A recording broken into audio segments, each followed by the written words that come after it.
Stai ascoltando Radio Libertà, la tua voce libera, senza filtri né censure, la tua radio.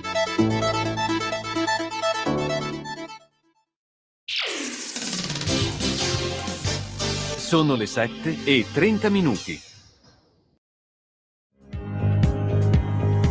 Va ora in onda la rassegna stampa.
Un cordiale buongiorno a tutte le ascoltatrici e a tutti gli ascoltatori da Giulio Cainarca. Ben trovati all'appuntamento con la rassegna stampa. Mercoledì 25 settembre, sono le 7:31 e intanto vi ricordo il sito di Radio Libertà, radiolibertà.net, e la pagina Facebook di Radio Libertà per il palinsesto della giornata. Primo piano dell'agenzia ANSA, ci arriviamo subito, eccolo qui.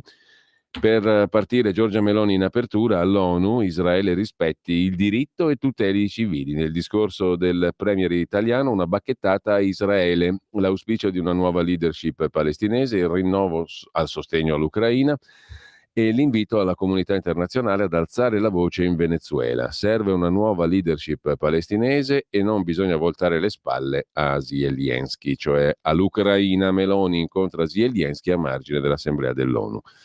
Israele martella il Libano, uccisi 2 operatori appunto dell'ONU, e poi Biden, sempre all'ONU, Putin ha fallito, il mondo stia con Kiev. Il referendum sulla cittadinanza per gli immigrati, raggiunte le 500.000 firme, questo per la politica italiana, Conte non ha firmato, Giorgia Meloni commenta l'Italia ha già un'ottima legge, questo lo vedremo dalla pagina di politica interna dei quotidiani tra poco. Muore con la capsula del suicidio, arresti in Svizzera, un pulsante libera l'azoto, ci si addormenta prima di morire, scrive l'agenzia ANSA. Il nome è indicativo, Sarco, da sarcofago, una capsula sigillata in cui chi decide di togliersi la vita si chiude e preme un pulsante che libera l'azoto, provocando in pochi istanti prima il torpore, poi la morte. È un nuovo metodo di suicidio assistito che anche in un paese come la Svizzera, da sempre aperta al fine vita, fa discutere e diventa un caso. La capsula suicida è stata utilizzata per la prima volta in un capanno situato in una foresta del cantone Sciaffusa. Un'americana 64enne si è tolta la vita. La polizia ha annunciato di aver arrestato diverse persone contro le quali è stato avviato un procedimento penale per istigazione al suicidio. Sempre dall'home page dell'agenzia ANSA di stamani, scorrendo rapidamente, Giuli nomina la commissione cinema, che doveva nominare anche San Giuliano, il predecessore, sarà composta da 15 esperti, di cui 6 donne, al Ministero della Cultura, per distribuire un po' di soldi ai cinematografari italiani. E dall'home page dell'ANSA, in pagina di cronaca, 15 anni accoltella il padre alla gola, ormai è una moda, arrestato al culmine di una discussione, rapporti familiari problematici, continue discussioni in casa, litigi, violenze. Il tutto è accaduto in Sardegna, in un paesino del sud della Sardegna, scrive l'agenzia ANSA. Per la pagina di politica, ci arriviamo subito, rapidamente, Salvini al Consiglio federale, che sarebbe poi l'organo supremo della dirigenza leghista, libertà di coscienza sulla fine della vita, dice Matteo Salvini. Sulla fine della vita la Lega dà la libertà di coscienza ai suoi parlamentari e consiglieri regionali, e la linea indicata da Matteo Salvini nel corso del Consiglio federale. Il partito non ha una posizione univoca sul tema e lascia esprimere ciascuno in base alle proprie sensibilità. Il governatore del Veneto Zaia spiega chi ha partecipato alla riunione è intervenuto condividendo l'approccio di Matteo Salvini su questo punto, scrive l'agenzia ANSA, che lasciamo per andare a vedere adesso le prime pagine dei quotidiani di oggi. Fuga dal Libano è il titolo d'apertura del quotidiano cattolico Avvenire. I raid di Israele fanno altre 250 vittime e la popolazione scappa dal sud del Libano verso la Siria. Fra le vittime anche un capo di Hezbollah, un nobile figuro, e 2 operatori di UNHCR dell'ONU, cioè l'Agenzia per i Rifugiati, lanciati razzi verso Haifa, il convento francescano di Tiro come rifugio e il Papa che lancia l'appello: fermiamoci finché siamo in tempo. Zelensky a New York, l'Assemblea delle Nazioni Unite si apre con la stoccata di Biden a Putin, ha fallito tutto, e poi l'auto è ferma, operai in piazza. Sciopero il 18 ottobre. Nei siti di Stellantis, ciò che rimane della Fiat, produzione a meno 25%. Gli incentivi non hanno funzionato. Intanto dall'INPS arriva un messaggio: si va in pensione troppo presto. Italiani già dopo 5 anni, pronte le firme necessarie. Con uno scatto negli ultimi 3 giorni, il referendum sulla cittadinanza, che punta a dimezzare da 10 a 5 anni di residenza legale per essere cittadini, ha raggiunto e superato le 500.000 firme. Esulta il segretario di Più Europa, cioè quel che rimane dei radicali, Riccardo Maggi. Gli italiani dimostrano una grande voglia di partecipazione, dice Maggi. La sfida sulla cittadinanza si giocherà anche sul terreno parlamentare. Il PD ha depositato una sua proposta di legge, ma c'è quella di Forza Italia, che sarebbe pronta a 10 anni di frequenza scolastica per ottenere la cittadinanza italiana. Giovedì 26, domani alle 14.30, si terrà una prima riunione dei gruppi di Forza Italia per condividere e mettere a punto il testo che sarà oggetto di confronto nella maggioranza. Viste le posizioni di partenza molto distanti fra i 3 partiti di governo e la sessione dedicata alla manovra finanziaria, i proponenti, Forza Italia, hanno già messo in conto di andare in aula non prima del 2025, cioè cittadinanza ius scholae, ma cum juicio, come diceva il governatore spagnolo di Milano, secondo quel che raccontava Manzoni nei Promessi Sposi, con calma, con molta calma. Il Corriere della Sera apre la prima pagina con i nuovi raid della fuga dal Libano. Israele bombarda, uccisi 2 operatori sanitari. Di spalla Federico Fubini, che si occupa della Germania, un'Europa poco bancaria. La Germania si è incazzata perché la banca italiana Unicredit sta comprando la Commerzbank, seconda banca tedesca. Cittadinanza per gli immigrati, c'è il quorum e la spinta arriva dal nord, sottolinea Marco Cremonesi, il giornalista del Corriere addetto alle cose della Lega. Solitamente boom di firme, raggiunto il quorum, ma il governo risponde: c'è già una legge. La normativa attualmente in vigore stabilisce che la cittadinanza italiana possa essere concessa agli stranieri residenti da almeno 10 anni. Il quesito per il referendum, che ha raccolto già le firme necessarie, vuole dimezzare i tempi, riportando la soglia a 5 anni come era previsto dalla legge prima del 92, come è stabilito in altri stati dell'Unione Europea, scrive il Corriere della Sera. C'è poi il caso degli spioni, dei dossieraggi, scaricati oltre 230.000 documenti, accessi informatici per spiare il ministro Crosetto e altri politici, e caccia ai mandanti, scrive il Corriere della Sera. La crisi Stellantis, parte la ricerca al successore dell'amministratore o CEO, Chief Executive Officer Tavares, e sciopero generale in Stellantis il 18 di ottobre. Negli ultimi 17 anni, 2007-24, la produzione di auto in Italia, Fiat, poi FCA e poi Stellantis, si è ridotta di quasi il 70%, cioè 70% in meno. Dire quel che rimane della Fiat è già poco. Il gruppo ha avviato anche la ricerca per il successore di Carlos Tavares, che se ne uscirà con la sua bella smiliardata di milioni di euro, e fine della favola. L'eredità Agnelli, i doni fittizi, gli atti dell'inchiesta, questo lo vediamo dopo. Poi c'è Emma Coronel, che è raccontata impareggiabilmente da Roberto Saviano, che l'ha incontrata, la moglie del Chapo, il più grande narcotrafficante messicano. Tra gente per bene si va d'accordo. E poi sempre dalla prima pagina del Corriere della Sera, Filippo Turetta ai genitori: rinnegatemi, invecchierò da solo. Ho peggiorato il mondo, invecchierò da solo. Ho perso Giulia. Cecchettin, la persona più importante della mia vita. Rinnegatemi. È la lettera di Turetta scritta ai genitori prima dell'arresto e ora finita agli atti del processo. Lasciamo il Corriere, andiamo alla prima pagina del Fatto Quotidiano. La fotografia, il fotomontaggio di prima pagina mette insieme tutti i membri della famiglia Agnelli: Marella, John Elkann, la sorella Ginevra, Lapo Elkann. Gioielli veri e doni finti per frodare il fisco. Le carte e l'accusa. John Elkann, regista della finta residenza svizzera. Orecchini da 78 milioni di euro. Eredità Agnelli. Per i pubblici ministeri le maxi donazioni di Marella ai tre nipoti John, Lapo e Ginevra, simulate post mortem per evadere le tasse. È l'accusa. Sopra la testata la frase del giorno: Bucci, sindaco di Genova, candidato governatore della Liguria per il centrodestra, vuole l'ok del governo per tombare nei cassoni della nuova diga di Genova i fanghi tossici che dovrebbe smaltire in discarica. Un bel candidato alla regione. Chissà se è così, ho i miei dubbi, ma per il fatto è così. Israele devasta pure il Libano, l'allarme per i soldati italiani, e Gantz, ministro del governo Netanyahu, non esclude l'attacco su terra. Meloni smentita sul reddito di cittadinanza, 300.000 fragili senza aiuti, scrive il Fatto. E poi PD, 5 Stelle, Alleanza Verdi Sinistra contro l'autonomia regionale, perché Meloni e Cassese devono venire in aula per parlarci dei LEP, che suona onomatopeicamente molto male come cosa, ma significa livelli essenziali delle prestazioni da garantire in maniera uniforme, cioè tutta uguale su tutto il territorio nazionale, in tutte le regioni, per le materie attinenti ai diritti sociali e civili fondamentali, sanità, scuola, eccetera. Dobbiamo essere tutti uguali. In 170 e passa anni, quanti sono di Unità d'Italia, non ci siamo riusciti. Ci riusciremo nei prossimi 2600 anni di Repubblica Italiana? Dopodiché abbiamo la ministra Santanchè, è quasi scomparsa a dire il vero, ma comunque in Fratelli d'Italia c'è già battaglia per la successione. 3 nomi per il turismo.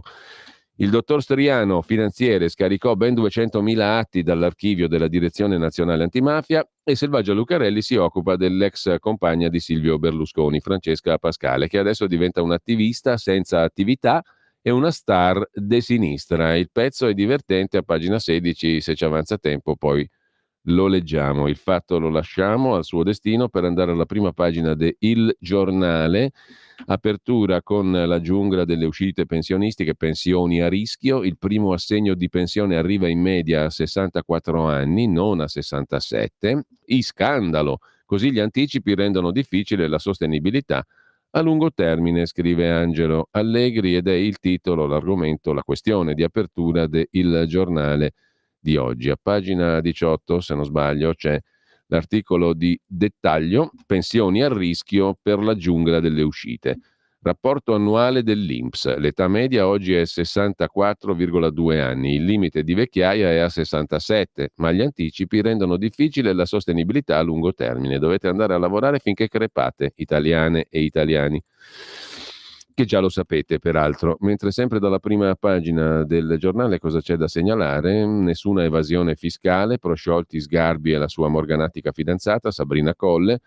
Gramsci che contestava l'egemonia musicale del jazz, aveva tempo libero a sufficienza. E sempre dalla prima pagina del giornale, caso dossieraggi, spuntano 20.000 accessi abusivi. I numeri degli accessi abusivi da parte del tenente della Guardia di Finanza Pasquale Steriano, che la Procura di Perugia e il procuratore Cantone aveva già definito mostruosi, sono ancor più elevati. Sono emersi altri 200.000 documenti che il finanziere avrebbe scaricato in modo abusivo, frutto di 20.000 accessi. Anche questo aveva tanto tempo libero. Mentre opere d'arte e fondi esteri, trovato il tesoro di Agnelli, un galantuomo. E ancora in prima pagina sul giornale, scuola, rimandati col 6 in condotta. Parla il ministro Valditara, giro di vite, pugno duro, multe ai violenti, è una rivoluzione. Finalmente oggi il Parlamento, spiega soddisfatto il ministro Valditara, approva la legge sulla condotta e già in questo anno scolastico si vedranno le prime applicazioni. Tremate, studenti ignobili, tremate che è finita per voi la pacchia. Soprattutto però il giornale mette in prima pagina l'intervento, il discorso integrale tenuto dal premier, chissà perché dal premier italiano Giorgia Meloni, presidente del Consiglio, al Global Citizen Award 2024 di New York. Non vergogniamoci della nazione. sintetizza in prima pagina il giornale. A pagina 2 e a pagina 3 potete leggere il manifesto, il discorso integrale di Giorgia Meloni a New York. Non vergogniamoci dei concetti di nazione e di patriottismo. L'Occidente difenda i propri simboli.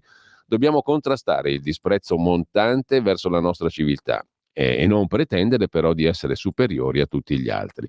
Piano Mattei, insomma. In Italia abbiamo deciso di lanciare un modello di cooperazione su base paritaria con l'Africa.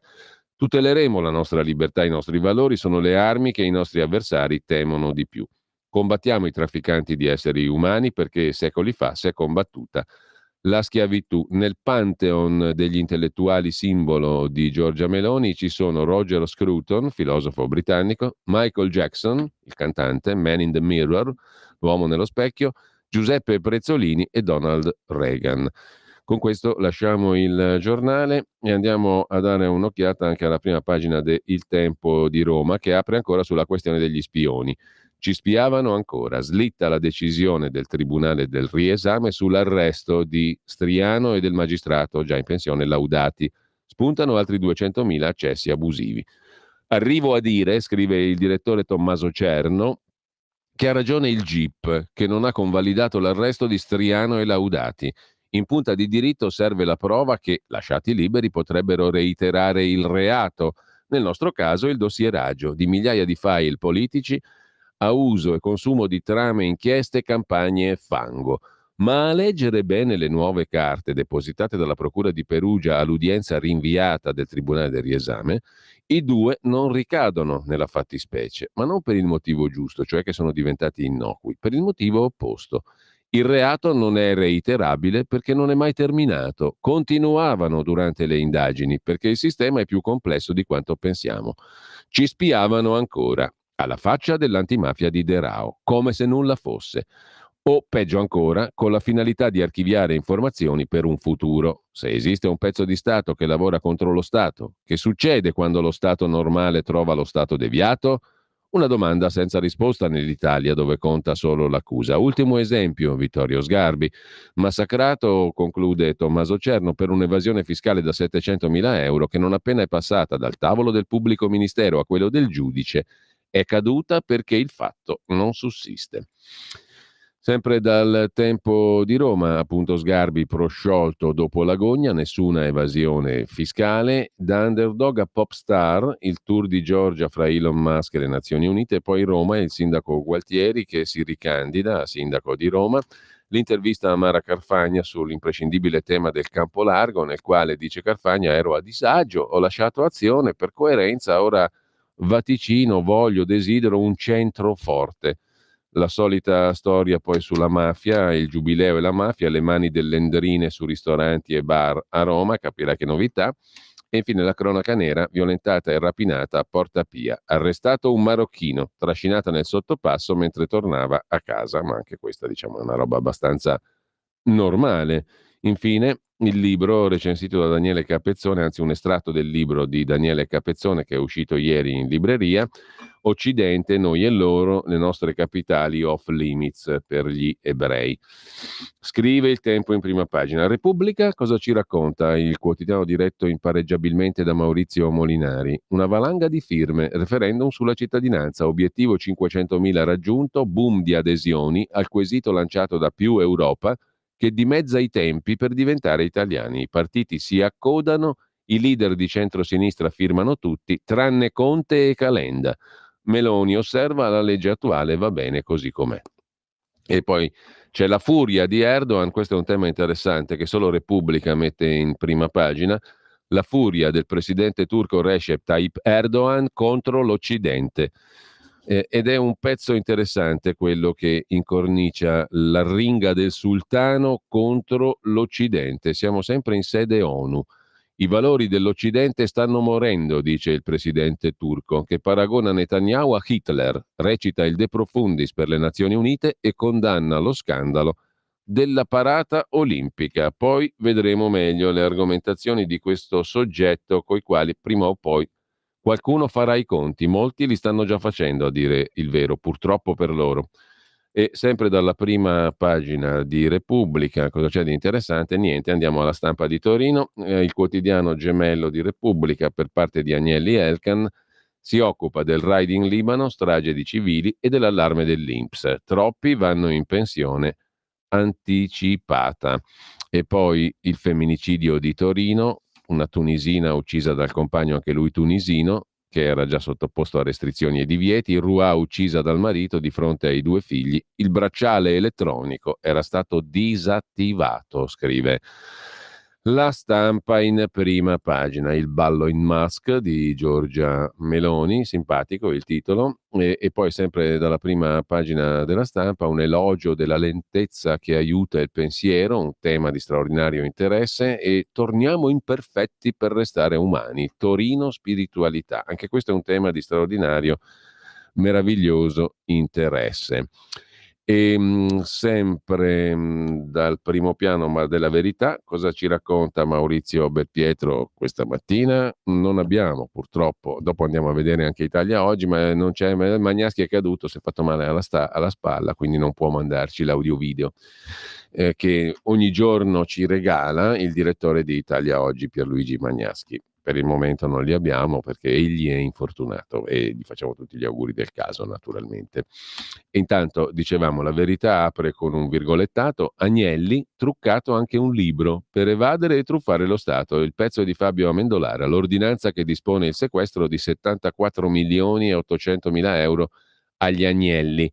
Per i pubblici ministeri c'era un intrigo pianificato per sottrarre la colossale fortuna di Marella al fisco attraverso la fittizia residenza in Svizzera e falsi doni, orecchini da 78 milioni e le quote nella cassaforte dicembre. A pagina 5 si occupa della matassa familiare Agnelli-Elkann, Fabio Amendolara sulla Verità. Nell'inchiesta sull'eredità Agnelli, finti doni e quote azionarie nascoste. Secondo i pubblici ministeri, Marella soggiornava in Svizzera solo 2 mesi all'anno. I nipoti Elkann orchestrarono contratti simulati per difendere la tesi della residenza all'estero. Il libro Adelphi corretto e i veri soci di Dicembre, la società della famigliuola, della allegra famigliuola, la cassaforte Dicembre. Sempre dalla prima pagina della Verità, Maurizio Belpietro: al tramonto la follia dell'auto solo elettrica, anche la Germania sta con l'Italia. Di spalla c'è Giuseppe Cruciani che si occupa di un festival che sta facendo lui, che gli hanno fatto qualche critica che a lui non gli piace, e poi l'Ateneo Roma 3 che allestisce un laboratorio, le cavie sono bimbi definiti trans. Pensa un po' quanto è andata avanti la propaganda gender, surreale iniziativa gender, scrive Alessandro Rico sulla Verità in prima pagina, sotto l'egida dell'Università Roma 3, con tanto di parere favorevole del Comitato Etico dell'Università. Sabato aprirà nella sede vicino Termini un laboratorio dedicato a baby trans e ragazzini di genere creativo. La responsabile dell'iniziativa, una ricercatrice, in un'intervista elogiava tali iniziative che producono anche nei genitori una trasformazione morale. Le femministe esprimono raccapriccio. Il Ministero dell'Università annuncia di avere contattato Roma 3.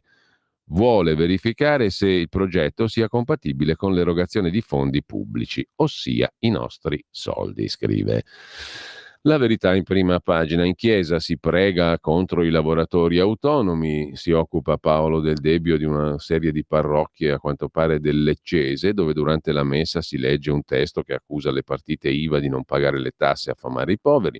L'Unione Europea si schiera con Unicredit, i protezionisti tedeschi sono isolati sulla scalata alla banca Commerzbank tedesca. Francesco Borgonovo: anche i democratici americani sanno che l'Ucraina non può vincere la guerra contro Putin.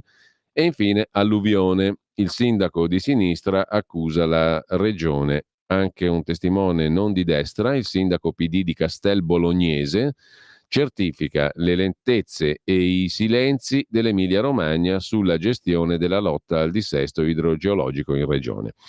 Dal Bolognese a Milano, capolavoro di Beppe Sala, scrive Alessandro Darold, a chiudere la prima pagina della Verità: i pasticci su San Siro fanno perdere a Milano la finale della Champions League.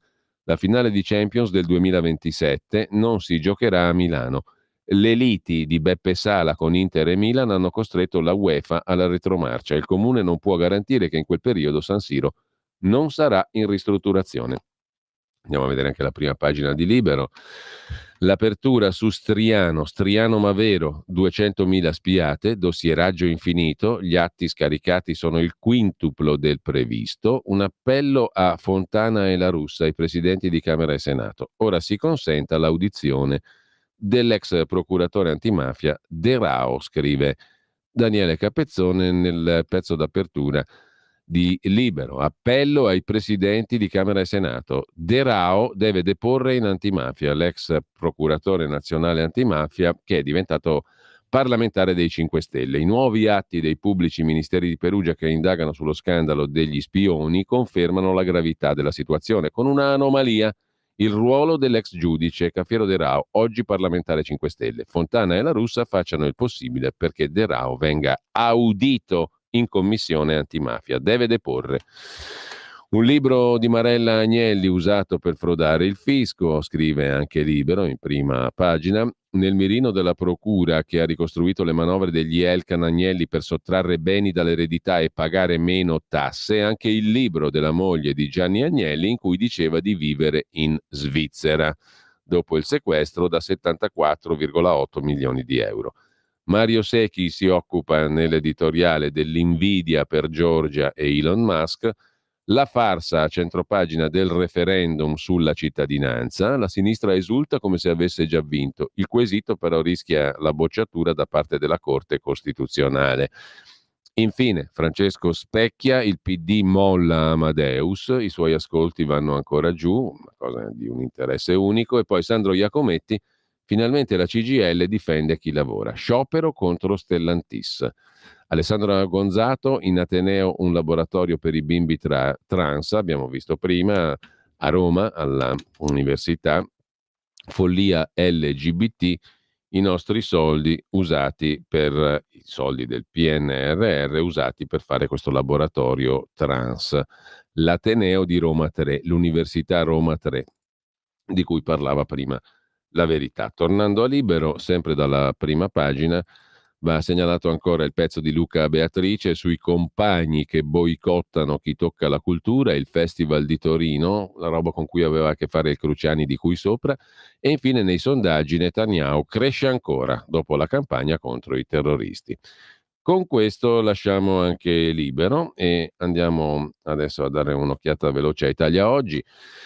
Il quotidiano diretto appunto da Pierluigi Magnaschi apre con i tutor fino a 70 anni nella pubblica amministrazione. Agli statali con più esperienza il compito di trasmettere e fare da tutor competenze ai giovani. Si chiama age management, chiaramente bisogna usare l'inglese ed è un impegno che sarà messo nero su bianco nel prossimo contratto collettivo nazionale di lavoro 2022-24 dei 193.000 dipendenti delle funzioni centrali, cioè ministeri, agenzie fiscali e enti pubblici non economici. In quest'ottica si inquadra la prospettiva del trattenimento in servizio degli statali fino a 70 anni, scrive Italia Oggi in prima pagina. Ricolfi, intervistato da Alessandra Ricciardi, il professor Ricolfi parla di Germania, un'alleanza tra SPD-CDU e il partito di Sarah Wagenknecht sarebbe l'unica soluzione per il governo in Brandeburgo dopo il voto di domenica, dice Luca Ricolfi, analista politico, presidente della fondazione David Hume. La vittoria per un soffio dei socialdemocratici sull'estrema destra di Alternative für Deutschland non consente infatti al partito di Olaf Scholz di formare un governo con la CDU, anch'essa crollata nei consensi, perché Alternative für Deutschland continua a crescere.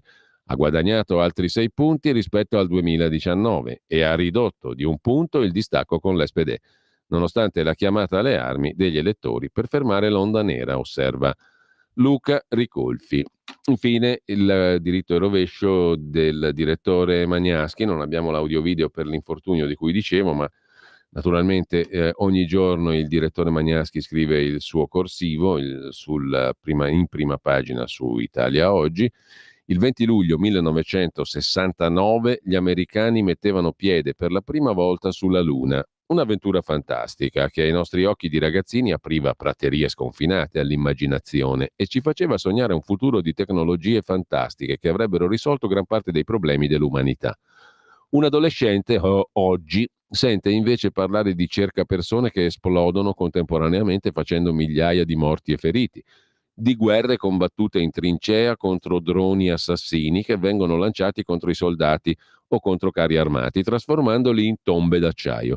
Missili ipertecnologici che seminano morte e distruzione, oppure sul suo cellulare constata che il primo uso dell'intelligenza artificiale è quello della creazione di video e notizie completamente falsi. Partendo da questi dati che hanno sotto gli occhi tutti i giorni, quale futuro distopico popolerà le fantasie dei nostri ragazzi di oggi? Il buono e il cattivo. Mercoledì, giovedì e venerdì dalle ore 12 alle 13. Che giorno è? Con Pierluigi Pellegrin. Ed è tutto magna magna con Sammy Varin. Brutto non ascoltarli.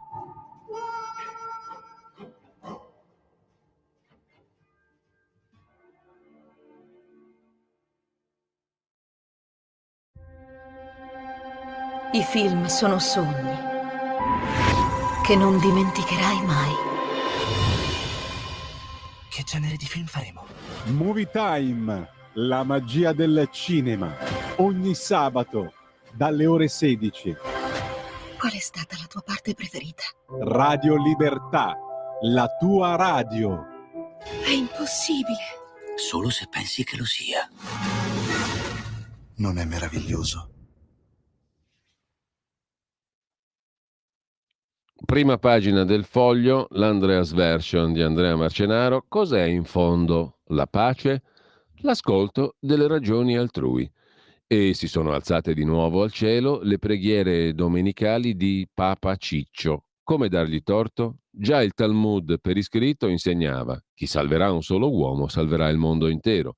Ma un hadith del Corano di Maometto, tanto tempo dopo, civilmente interloquì: la suprema felicità della fine del mondo non arriverà finché i musulmani non combatteranno e uccideranno tutti gli ebrei, e finché gli ebrei si nasconderanno dietro agli alberi. E gli alberi invocheranno: o musulmano, o servo di Allah, un ebreo si è nascosto dietro di me, vieni e uccidilo. Ed ecco Papa Ciccio pronto a benedire l'ecologista che salverà quel solo albero, salvando lui tutta la terra. Così Andrea Marcenaro, da fargli il monumento quest'oggi, secondo me, non so se secondo voi, molti di voi magari no, però secondo me il monumento ad Andrea Marcenaro oggi per la sua Andreas Version. Cittadinanza, le firme ci sono, la Premier teme il referendum, siamo sul quotidiano dell'editore svizzero Carlo De Benedetti, il Domani. Daniela Preziosi si occupa della questione, ieri superata quota 500.000 sulla piattaforma online. Dopo quelli della CGIL contro il Jobs Act e l'autonomia, arriva il sostegno a un altro referendum. Se la Corte Costituzionale ne confermasse i testi, in primavera scoccherà il giorno del giudizio per il governo, scrive il Domani in pagina 5. Dal Domani però vi segnalo anche il pezzo dello storico cronista di cose economiche e finanziarie, prima del Corriere della Sera e poi di tanti altri giornali, oggi del quotidiano dell'editore svizzero, Vittorio Malagutti. Sindacati, governo, fisco e procura, pubblici ministeri, è assedio al fortino degli Elkan. La holding Exor annuncia un maxi utile grazie a Ferrari e partecipazioni all'estero. Alle prese con la crisi del mercato dell'auto, la famiglia che controlla Stellantis investe lontano dall'Italia, mentre l'inchiesta della Procura di Torino e l'aperta ostilità di Palazzo Chigi possono portare altri guai. Si parte dalla Juve. Gli azionisti della Juventus nelle ultime 3 stagioni hanno pompato 380 milioni di euro nelle casse del club torinese assediato da scandali e conti in rosso, oltre che modesti risultati sul campo. Ma non sono il tutto i soldi, c'entrano anche i simboli, l'immagine per la Juventus. Ma in questi giorni, Juve a parte, piove sul bagnato, scrive Malaguti, dopo mesi di polemiche e tensioni. Dall'America è rimbalzata l'indiscrezione di un possibile siluramento di Carlos Tavares, il manager che ha fin qui gestito l'integrazione tra Fiat Chrysler e Peugeot, che ha dato vita a Stellantis. La notizia è stata poi ridimensionata, il gruppo starebbe pianificando la successione del capo azienda per il 2026, nulla di imminente, ma il fatto che se ne parli e i rumors vengano rilanciati suona come conferma che il futuro di Stellantis è quanto mai incerto. La crisi morde soprattutto in Italia, scrive Malagutti. I solenni impegni di rilancio degli stabilimenti si scontrano con la realtà delle fabbriche che lavorano a ritmo ridotto o addirittura, come a Mirafiori, sono costrette a chiudere per settimane a causa di scarso volume degli ordini. I sindacati hanno deciso di andare allo scontro, proclamando lo sciopero per il prossimo 18 ottobre di tutti i lavoratori Stellantis e dell'intero settore automotive, manifestazione nazionale a Roma. Non succedeva da 40 anni che i dipendenti scendessero in piazza tutti insieme per protestare. Già questo fatto la dice lunga sulla gravità di una situazione confermata dai numeri, scrive Malagutti su Domani. In base alle recenti stime, quest'anno dalle fabbriche italiane del gruppo Stellantis dovrebbero uscire circa 300.000 auto. Erano 521.000 soltanto nel 2023, l'anno scorso. L'ostilità dei sindacati si somma a quella del governo che col ministro Urso ha chiesto ad Elkann di investire in Italia per portare la produzione fino a 1 milione. Ti saluto, siamo a 300.000.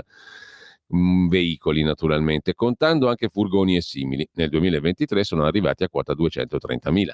La richiesta governativa è sembrata molto difficile da esaudire e ora quei numeri fanno parte del passato. Questo significa che la destra al governo avrà gioco facile ad attaccare la strategia di Stellantis, cioè la fuga dall'Italia. L'anno si era aperto con le parole di Giorgia Meloni, che descriveva gli Elkann come quelli che hanno preso la Fiat e l'hanno venduta ai francesi. Hanno trasferito all'estero la sede fiscale e legale, hanno messo in vendita i siti delle nostre storiche aziende italiane. Così aveva già detto Giorgia Meloni a gennaio. Non sarà utile a calmare le acque l'annuncio di Stellantis di lanciare in Italia 2 modelli dell'azienda cinese Leap Motor, presentati alla stampa in questi giorni. Almeno una delle 2 vetture, la più piccola, non verrà assemblata in Italia, dove Mirafiori soffre l'assenza di nuove produzioni, ma in Polonia, nello stabilimento di Tychy. Insomma, Stellantis altrove, certamente non a Torino.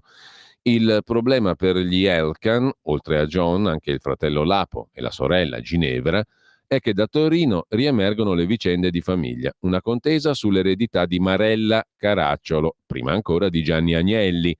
Contesa innescata dalla denuncia di Margherita Agnelli, la madre dei 3 Elkann. Parallela alla causa civile l'inchiesta della Procura di Torino che tira in ballo un patrimonio di miliardi occultato all'estero per sottrarlo al fisco italiano. Sequestro preventivo da quasi 75 milioni è stato disposto nei giorni scorsi dalla Procura di Torino. È l'ultima puntata di una vicenda che avrà tempi lunghi, ma potrebbe mettere in discussione gli assetti azionari del gruppo, ora controllato dagli Elkann, gli eredi designati da Gianni Agnelli. I legali di famiglia si arroccano a difesa della buona fede dei clienti che nel 23, a inchiesta aperta, hanno corretto le loro dichiarazioni dei redditi, aggiungendo gli introiti delle proprietà offshore, come viene riaffermata la residenza svizzera di Marella Caracciolo, messa in dubbio da un gran numero di indizi anche documentali raccolti dalla Guardia di Finanza. Inseguiti da pubblici ministeri e Guardia di Finanza, in rotta di collisione con governo e sindacati, gli Elkann non possono far altro che giocare in difesa, almeno in Italia, che però è sempre più lontana e marginale per la famiglia che gioca partite globali. Lo confermano i conti della holding Exor. La società guidata da John Elkann come amministratore delegato ha trasferito tempo fa la sede in Olanda. 2 anni fa ha abbandonato la borsa di Milano. Nei primi 6 mesi del 24, Exor ha realizzato un utile mostruoso, 14 miliardi 700 milioni di euro, dovuto al cambio dei criteri contabili di valutazione delle partecipazioni. Dai conti però emerge anche che la partecipazione in Stellantis, un tempo il cuore dell'impero, a giugno valeva ormai solo il 22% del totale degli investimenti in portafoglio della holding di famiglia, la Exor, che ha fatto questo utile mostruoso, 14 miliardi e 700 milioni. Però ha solo il 22% del settore auto. Il calo è proseguito anche durante l'estate, nei mesi in cui il titolo del gruppo automobilistico ha perso in borsa un altro 25%. Il vero gioiello è Ferrari, che sui mercati azionari vale il doppio di Stellantis. È diventata di gran lunga la partecipazione azionaria più importante di Exor, che da anni investe soprattutto lontano dall'Italia. La scommessa più importante, Philips, l'ex gigante degli elettrodomestici, base in Olanda, trasformata in multinazionale specializzata in tecnologie medicali. Con una scalata in borsa, cominciata ad agosto un anno fa, gli Elken sono diventati il principale azionista della Philips, con il 17,1% del capitale, una quota che fa dell'azienda olandese il terzo più importante investimento di Exor dopo Ferrari e sempre più vicina a Stellantis, con la differenza che Philips ha visto aumentare il suo valore del 50% in un anno, mentre Stellantis naviga in ribasso da mesi. Così, in maniera estremamente chiara, Vittorio Malagutti a pagina 7 de Domani. A proposito di Torino, sentite questa storiella, la racconta Giuseppe Legato in cronaca torinese della Stampa. Tessere sindacali e cosche dell''ndrangheta, 5 fermi per mafia, c'è il capo del Piemonte che voleva scappare all'estero. Manette a Franco Donofrio, RAS di Moncalieri e a un referente della sigla confederale degli edili che faceva incetta di iscrizioni favorendo l'endrine di 'ndrangheta. Giallo su una calibro 38 trovata in casa del boss. Ha sparato in delitti di mafia? Le accuse, protezione ai imprenditori e aiuti alla latitanza del mafioso Pasquale Bonavota. Il blitz della Guardia di Finanza all'alba. Le pattuglie di investigatori del comando provinciale che puntano verso la cintura sud di Torino. Via Bellini, Moncalieri, pressi di Piazza Bengasi. Si suona al campanello della casa di Francesco Donofrio, 64enne originario di Mileto, Vibo Valencia, vecchia conoscenza della procura. Arrestato, o meglio, eseguito un fermo per indiziato di delitto, associazione a delinquere di stampo mafioso, dirigente della rete dell''ndrangheta in Piemonte, un capo dunque. Accusa dalla quale il presunto boss era riuscito a sottrarsi in un maxi processo Minotauro, concluso con una condanna a 5 anni e che ora torna nel lungo elenco delle contestazioni dell'antimafia di Torino. La perquisizione si è protratta per ore, è saltata fuori anche una pistola calibro 38 inviata agli specialisti di balistica. Donofrio avrebbe promosso, favorito, partecipato a incontri tra associati di articolazioni calabresi e piemontesi dell''ndrangheta per intese, alleanze e spartizioni del territorio, richieste di interventi di mediazione o recupero crediti e autorizzazioni a commettere delitti. Il fermo è scattato perché aveva chiesto di eliminare il divieto di espatrio dal passaporto, pericolo di fuga. Colpisce, tra gli altri 5 fermi eseguiti ieri mattina, quello di Domenico Ceravolo, sindacalista in rampa di lancio, membro della segreteria Filca CISL di Torino e Canavese. Era stato eletto il 13 febbraio scorso a stragrande maggioranza alla presenza dei vertici nazionali della CISL, dei metalmeccanici della CISL. Le perquisizioni e i fermi delineano un'articolazione dedita al controllo di attività economiche nel settore edilizio, immobiliare, trasporti e ristorazione.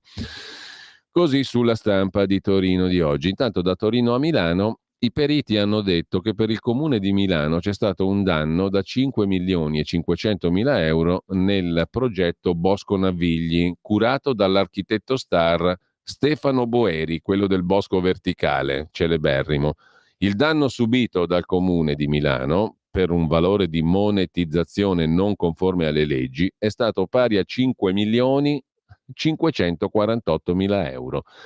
Lo scrive anche Avvenire nel dorso milanese di oggi, è il calcolo messo nero su bianco dalla consulenza tecnica della Procura di Milano ed è tra gli atti depositati agli indagati in uno dei casi finiti nel mirino della magistratura, il caso Bosco Navigli, ovvero un complesso residenziale che dovrebbe sorgere nello storico quartiere sui Navigli San Cristoforo. Il professor Alberto Roccella, l'architetto Maurizio Bracchi, nominati dalla Procura di Milano, hanno stimato che l'importo complessivo della monetizzazione sarebbe dovuto ammontare a 7.833.000 erotti euro, mentre è stato determinato in 2.405.800. A tale importo di 2.405.800 viene portata in deduzione la somma di 120.000 erotti euro quale riduzione del fabbisogno servizi conseguente alla riduzione impatto climatico. In totale, insomma, il comune incassa 2.285.000 euro. Ne doveva incassare 7.800.000. Ne ha persi 5 milioni e mezzo abbondanti. Per la vicenda, tra gli indagati, ipotesi lottizzazione abusiva e abuso edilizio, L'architetto noto in tutto il mondo, che ha firmato il progetto, Stefano Boeri, Giovanni D'Appozzo progettista e il direttore dei lavori e via dicendo. E naturalmente la società committente Milano 50 SRL, titolare dell'impresa Marco Nolli che esegue i lavori, e 2 dirigenti comunali. Un ex direttore dello sportello unico edilizia, già coinvolto in altre indagini sul tema dell'urbanistica. Per questo anche il governo attuale sta facendo il Salva Milano. Bisogna salvare la baracca dei cantieri milanesi, delle costruzioni e dei progetti edilizi. Lasciamo questo tema. In cronaca milanese c'è un'altra storiaccia che riguarda il signor Fernando Trevisan, 67enne, imprenditore nel settore pulizie. A un certo punto 3 dipendenti lo hanno accusato di violenza sessuale. È stato condannato per stupro, poi assolto con formula piena, dopo 8 anni di rogne infinite. Riabilitarmi non sarà facile, dice questo signore. Ho perso 8 anni di vita, contro di me una congiura. Nel 2016 era stato denunciato da 3 dipendenti. In primo grado condanna a 7 anni e 6 mesi. Sentenza annullata in Cassazione. In appello viene riassolto perché il fatto non sussiste, ma sono passati 8 anni. Le denunce a suo carico si sono rivelate false. Ho sempre pensato a una macchinazione, dice l'imprenditore del settore delle pulizie. Mi ha salvato il processo d'appello. Sono stato fatto passare per un molestatore seriale da chi mi ha denunciato. Molti clienti hanno smesso di parlarmi quando hanno saputo del processo e delle accuse. Ho perso i soldi, la reputazione e 8 anni della mia vita. 8 anni. Nel 2016 3 suoi dipendenti lo denunciano. Denunciano Fernando Trevisan, oggi 67enne, per episodi gravissimi. Averle violentate durante i turni di lavoro in alcuni capannoni delle province di Pavia e Milano. 8 anni di processi, condanna in primo grado, annullata in Cassazione, assolto dalla seconda sezione penale Corte d'Appello del Tribunale di Milano, ma dopo 8 anni il fatto non sussiste. È un imprenditore di Bubbiano, titolare di un'impresa di pulizie, credo Bibbiano, ma comunque quel che l'è. La denuncia era partita da una singola dipendente, una signora che avevo assunto per fare un favore a un conoscente. Aveva bisogno di lavorare, ma ci sono stati subito alcuni screzi. Durante il processo sosteneva che già durante la prima sera le avessi lanciato profferte. Eppure è venuta a lavorare nei giorni successivi e in tutti gli SMS che mi mandava non ha mai fatto cenno a questi episodi, né se ne è mai lamentata con me e con l'amico in comune che ci aveva presentati. Durante le conversazioni nostre sembrava solo preoccupata di mantenere il lavoro. Era fine dicembre 2015. All'inizio di gennaio dell'anno successivo avevo deciso di licenziarla. Sono stato denunciato con l'accusa di averla stuprata in un capannone. Dopo la querela della donna ne sono seguite altre da parte di 2 dipendenti. Sono stato fatto passare per molestatore seriale. Con una di loro addirittura non avevo mai nemmeno lavorato. Avevo prestato servizio sempre in coppia con mia moglie. Come avrei fatto a palpeggiarla se non ho mai passato tempo insieme a lei? Condannato in primo grado a 10 anni, ridotto a 7 anni e 6 mesi, oltre a una provvisionale di 35.000 euro risarcimento. La Cassazione annulla la sentenza e rinvia alla Corte d'Appello. Motivo? Non era stato sentito il perito sui tabulati telefonici e gli accertamenti sugli spostamenti delle donne durante i presunti episodi di violenza subiti. I tabulati dimostrano la mia innocenza. La ricostruzione del mio attuale avvocato si basa proprio sui contatti telefonici delle denuncianti e sulla loro presenza in luoghi diversi rispetto a quelli indicati in occasione degli episodi di violenza a me attribuiti. In altre parole, la difesa è riuscita a dimostrare che la ricostruzione delle denuncianti era incompatibile con quella emersa dalla consulenza tecnica di parte dei tabulati telefonici. Ad esempio, una telefonata intercorsa tra me e una delle donne in questione proprio nel momento in cui, secondo quest'ultima, io sarei stato in sua compagnia. Oppure gli esami al pronto soccorso che non avevano rilevato anomalie. Un'altra incongruenza è la descrizione del luogo della presunta violenza, diverso da come era. Di fatto, le 3 signore si erano incontrate prima di denunciarmi e avevano cercato di coinvolgere altre dipendenti, come è emerso in dibattimento. In accordo con il mio avvocato valuterò quali iniziative adesso assumere per il ristoro della mia immagine, risarcimento e della mia dignità umana e professionale. Ma tutti questi accertamenti non li poteva fare l'accusa già in primo grado e evitare 8 anni di gogne e di rogne e di sputtanamento terrificante e di vita schifosa per un cittadino che poi viene dichiarato innocente? Non li potevano fare subito, visto che hanno tantissimi mezzi, la procura? Con questo lasciamo il caso di Milano e torniamo invece a quel simpatico del presidente della Turchia, Recep Tayyip Erdogan. Ce lo racconta Daniele Raineri su Repubblica, cosa ha detto Erdogan alle Nazioni Unite. Tutti gli altri zitti, perché questo qui, che non è certamente un attore di serie B sullo scenario medio orientale e purtroppo anche europeo, continua ad avere un progetto molto chiaro. Lo dice, lo ribadisce, lo esplicita chiaramente, così come sono chiare le sure del Corano, gli hadith di Maometto per i fedeli di quella roba lì, come ci ricorda mirabilissimamente oggi, l'abbiamo letto prima nella sua Andreas Version, Andrea Marcenaro sul Foglio. Quello dicono, gli ebrei sono i nemici, dopo gli ebrei ci sono i cristiani. Una religione che nasce con due nemici nel testo base, il Corano, i cristiani in secondo luogo, gli ebrei in primo luogo. Ma il discorso è molto semplice. Nasce 600 anni dopo il cristianesimo, migliaia di anni dopo l'ebraismo, nelle terre dove questi sono insediati e deve prendere il predominio. Chi volete che siano i nemici? Sono quelli che c'erano prima. Se io devo comandare nella zona in cui comandano gli altri, li devo fare fuori, giusto o no?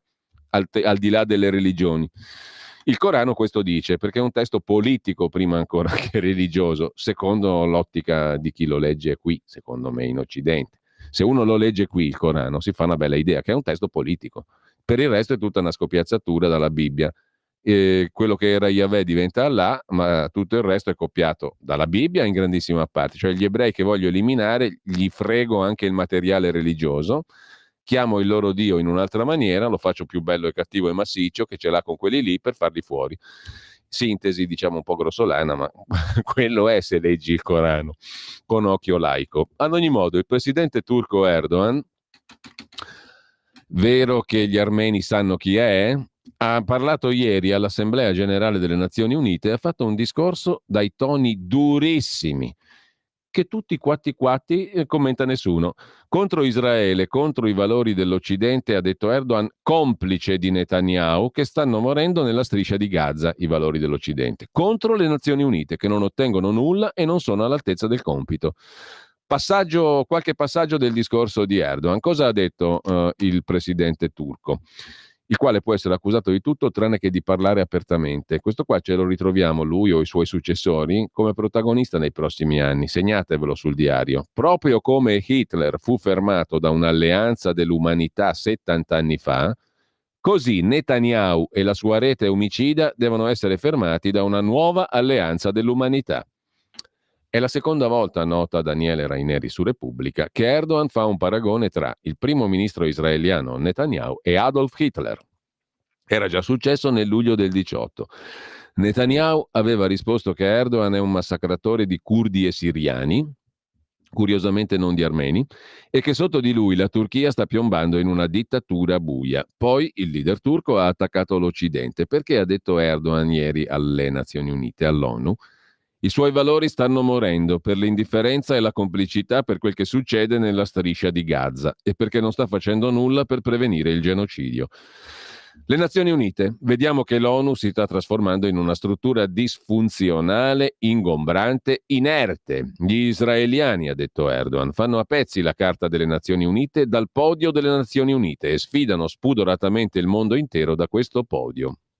Si riferiva al maggio di quest'anno, quando in protesta contro una risoluzione a favore dei palestinesi l'ambasciatore israeliano aveva infilato una copia della Carta delle Nazioni Unite in un tritacarte. Il leader turco chiede l'immediato riconoscimento della Palestina da parte dell'ONU, Gerusalemme Est, capitale. La pace internazionale, ha detto Erdogan, è troppo importante per essere lasciata al capriccio di 5 paesi privilegiati. Il mondo è più grande di 5. E questa era una ribellione contro il sistema dei membri permanenti del Consiglio di sicurezza dell'ONU, che hanno più potere degli altri membri. Consiglio di sicurezza, ha detto Erdogan, cosa aspetti a impedire il genocidio a Gaza e porre fine a questa barbarie? Non abbiamo paura di dire la verità. Continueremo a sostenere il diritto fino alla fine e a dire ciò che sappiamo essere giusto, anche se fa male. Erdogan ha poi accennato al fatto che la Turchia sta lavorando a creare un sistema di alleanze alternativo al sistema dell'Occidente. Stiamo approfondendo l'impegno con organizzazioni regionali come i BRICS. Stiamo lavorando per sviluppare relazioni con i paesi asiatici e l'Organizzazione degli Stati Turchi è già diventata un modello per il mondo intero. I BRICS formano una lega di giganti con Brasile, Russia, Cina e India, che si sta allargando ad altri molto rapidamente, inclusa la Turchia, che ha appena annunciato di aver fatto domanda di ingresso. Cina e Russia, in questo sistema alternativo, fanno da poteri dominanti. Che bel futuro che ci si squaderna davanti. La direzione indicata da Erdogan nel discorso alle Nazioni Unite è chiara: spostare l'asse del mondo verso i paesi emergenti, Africa, Sud America. In questo schema l'Occidente perde rilevanza. La guerra a Gaza è il momento storico che rende evidente il cambiamento. Sul finale del discorso Erdogan ha dedicato un'altra sequenza di accuse alla guerra multidimensionale portata contro la famiglia, che è la spina dorsale della società. E qui piacerà molto anche a molte destre, diciamo così. Il momento rivelatore di questo attacco internazionale, dice Erdogan, è stata la parata della cerimonia di apertura Olimpiadi Parigi 24. Scandalosa, ha detto Erdogan. La scena dell'ultima cena in versione queer non ha turbato soltanto i cristiani. Erdogan aveva rifiutato a luglio l'invito di Macron ad assistere alla parata inaugurale delle Olimpiadi a Parigi su consiglio di suo nipote, perché temeva che sarebbe stato un momento di propaganda LGBT, e così ha concluso la sua arringa Erdogan alle Nazioni Unite: noi difenderemo le famiglie. E su questo troverà l'accordo appunto di molti destrorsi sicuramente. Bello, è un bellissimo mondo quello che si sta avanzando. Intanto vi segnalo su Italia Oggi un altro bel pezzo di Roberto Giardina, ottimamente intervistato da Antonino Danna per Zoom, tra l'altro, sulla questione della Germania. Il cancelliere Scholz ha i giorni contati. Dilemma per il cancelliere tedesco e il primo ministro: sopravvivere fino al voto nel 25 o elezioni anticipate? AfD e la Lega di Sarah Wagenknecht sono in costante crescita. Quanto potrà durare ancora la coalizione di Olaf Scholz? Vale la pena di sopravvivere per un anno fino alle elezioni nazionali settembre 25 o sarebbe meglio giocare il tutto con elezioni anticipate? Sono un evento raro in Germania e sono un rischio, sono avvenute solo 3 volte. Potrebbero essere un regalo ad AfD, il partito della destra, e a Sarah Wagenknecht, che con il suo BVS, nato appena a gennaio, continua a crescere. Ma se si esita, si rischia il logoramento lento. La vittoria dell'SPD del cancelliere domenica nel Brandeburgo, il land che circonda Berlino, non può illudere. I socialdemocratici hanno superato la destra di AfD allo sprint finale per poco più dell'1%. Bastano 20.000 voti per essere ottimisti? I Verdi non hanno neanche raggiunto il minimo del 5% per entrare in Parlamento e non sono riusciti a conquistare un mandato diretto che avrebbe promosso il partito evitando lo sbarramento. Se ce l'avessero fatta non ci sarebbero problemi a fare il governo regionale. I liberali scomparsi, crollati sotto l'1. È una parte che vuole uscire dalla coalizione e andare alle urne subito. L'anno 21 il piccolo FDP, partito liberale, rischia di scomparire anche a livello nazionale. Ritenuto responsabile di aver aggravato la crisi economica ostinandosi all'austerità. Ma sarebbero vitali invece interventi pubblici, di soldi pubblici per risanare autostrade, ferrovie, scuola, ospedali, aumentare le pensioni minime. I Verdi hanno imposto scelte per salvare il clima, ma hanno messo a rischio i posti di lavoro. È colpa loro se le case automobilistiche sono in difficoltà e per la prima volta dalla fondazione Volkswagen sarà costretta a chiudere 2 stabilimenti. Scholz, osserva su Italia Oggi Roberto Giardina, è un debole che non si è mai imposto sui suoi 2 alleati, in disaccordo su tutto. La responsabilità è sua come cancelliere. È un debole e ha lasciato agire la sua ministra degli esteri, la verde Baerbock, che ha provocato problemi internazionali. Ha convinto il ministro della difesa socialdemocratico Pistorius a inviare una fregata nello stretto di Taiwan, che ha irritato la Cina, ma l'industria tedesca ha bisogno della Cina. La politica estera dovrebbe essere decisa dal cancelliere. Un governo dovrebbe risolvere i problemi e non provocarli. Scholz ha cambiato linea sull'immigrazione, ora chi arriva viene controllato, ma le misure sono severe solo in apparenza. Ancora un compromesso e i tedeschi non hanno più fiducia in lui. Nessuna maggioranza è possibile senza Wagenknecht e lei pone condizioni. Non solo un'efficace politica sociale nel Brandeburgo, anche un intervento della Germania per la pace in Ucraina e un no allo stazionamento di armi nucleari americane sul suolo tedesco. Anche Gerhard Schröder rifiutò di aiutare Bush nella guerra contro l'Iraq e Frau Merkel non volle intervenire in Siria. Sintesi, il cancelliere Scholz ha i giorni contati. Andando di nuovo a Repubblica e tornando alle cose italiane, prima della pausa vi segnalo questo articolo di Antonio Fraschilla sulla riforma dell'autonomia differenziata regionale, la beffa dell'autonomia. Per scuola, sanità e trasporti si studiano le gabbie salariali. Oggi riunione decisiva degli esperti con il professor Sabino Cassese che sta guidando il lavoro sui LEP, servizi essenziali e stipendi legati al costo della vita diverso tra nord e sud. È rivolta delle opposizioni, fermatevi! E con questo ci fermiamo anche noi per un attimo. Da oggi la tua radio È ascoltabile anche con la televisione in digitale. Sul telecomando della televisione digitale o del tuo ricevitore digitale puoi scegliere se vedere la TV o ascoltare la radio. Risintonizza i canali radio e troverai anche Radio Libertà, canale 252. la tua radio. Stai ascoltando Radio Libertà, la tua voce libera, senza filtri né censure, la tua radio. Il meteo.it presenta le previsioni del giorno. Pressione atmosferica in nuovo calo sull'Italia, soprattutto al centro-nord. Nelle prossime ore piovaschi sparsi in Liguria e sul settore tirrenico, schiarite sul versante adriatico e al sud. Nel pomeriggio qualche temporale potrà interessare in maniera piuttosto irregolare il nord, specie le aree montuose, nonché ancora una volta i settori tirrenici del paese. Temperature in aumento al sud. Per ora è tutto da ilmeteo.it, dove il fa la differenza anche nella nostra app. Un saluto da Lorenzo Tedici. Avete ascoltato le previsioni del giorno. Un nuovo modo per sostenere la tua radio. Visita radiolibertà.net. Ti basta un click e potrai versare il tuo contributo volontario direttamente online. Potrai donare con ogni tipo di carta di credito, anche prepagata. Ti aspettiamo online su radiolibertà.net. Sostieni la tua radio con il tuo contributo volontario. Radio Libertà. La tua radio. Diamo voce alla nostra gente. Torniamo a un tema interessante a proposito di Erdogan, a proposito dei detti del Corano, a proposito di Papa Ciccio, come lo chiama appunto Andrea Marcenaro sul Foglio. Tutte le religioni portano a Dio? È la domanda che si pone Marino Longoni a pagina 2, in un interessantissimo pezzo di commento, pagina 2 di Italia Oggi naturalmente. Il direttore di Italia Oggi 7 si occupa proprio del Papa e di una frase del Papa.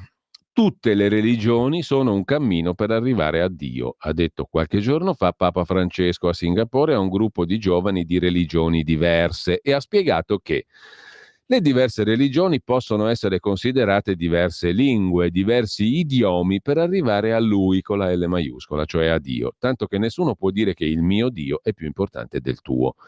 Si tratta di un approccio tipico di Francesco, che mette sempre al primo posto il dialogo con gli interlocutori e si sforza di scendere dal piedistallo sul quale un papa viene collocato. Sono affermazioni fatte a braccio che però, se prese sul serio, generano contraddizioni. Se tutte le religioni sono un cammino per arrivare a Dio e non c'è nessuna che può pretendere di esprimere verità assoluta, non hanno più senso certamente le guerre di religione. Ma qualcuno potrebbe dedurne anche lo sdoganamento dello shopping religioso, cioè la trasformazione della fede in un articolo da supermarket, con la possibilità di scegliere la più attraente, la più comoda, la più conveniente, quella più in linea con la moda del momento. E che senso avevano allora i missionari, la proclamazione della verità, eccetera? No, nessun senso. Qualcun altro più riflessivo potrebbe obiettare che essendo le diverse fedi in insanabile contrasto tra loro, non possono essere tutte vere. Se vanno messe tutte sullo stesso piano, sono tutte false. E mi sembra ovvio, no? Se sono tutte vere e tutte proclamano un'unica verità, sono tutte false. O ce n'è una vera e altre false, o no. Altra conseguenza di questa impostazione è che i martiri, appunto cristiani o i missionari, sono stati degli stupidotti, dei fanatici. Perché farsi ammazzare pur di non bruciare un pugno di incenso agli dei di Roma quando tutte le religioni portano a Dio? E poi, domanda ulteriore, abbiamo letto prima cosa dice il Corano e cosa dicono i detti del profeta Maometto, no? Devi eliminare gli ebrei, devi eliminare i cristiani. Come fai a considerare questo qua una religione che porta a Dio? Com'è sta roba qua? Come la mettiamo? La prospettiva enunciata dal Papa è in realtà abbastanza in linea con il comune sentire, conclude Longoni, di una società europea secolarizzata e percorsa da una strisciante apostasia, dove è ovvio quindi che una religione vale l'altra. Se una religione vale l'altra, nessuna vale niente sostanzialmente. Una prospettiva politicamente corretta, piuttosto strana però sulla bocca di un pontefice, che del cristianesimo dovrebbe essere custode e interprete istituzionale.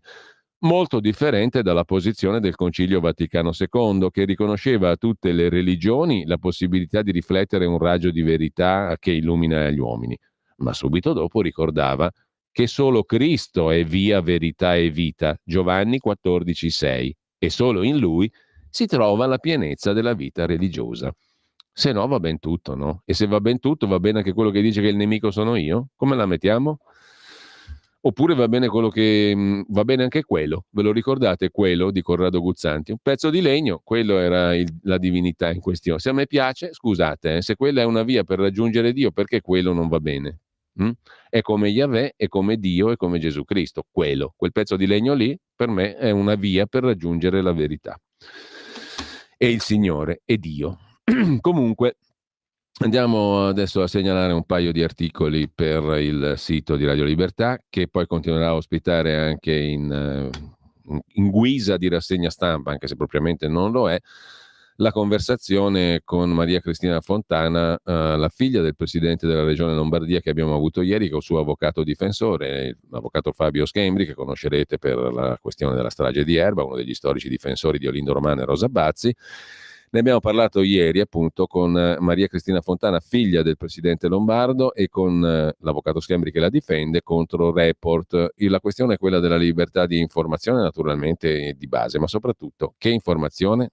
Il rapporto tra informazione e verità, informazione e ideologia, per il pubblico interesse come criterio distintivo e soprattutto la verità, perché nel caso della figlia del presidente Fontana si vede come quella che si definisce come l'unica trasmissione di inchiesta ha fatto un'inchiesta fondata su qualcosa che non è vero, semplicemente.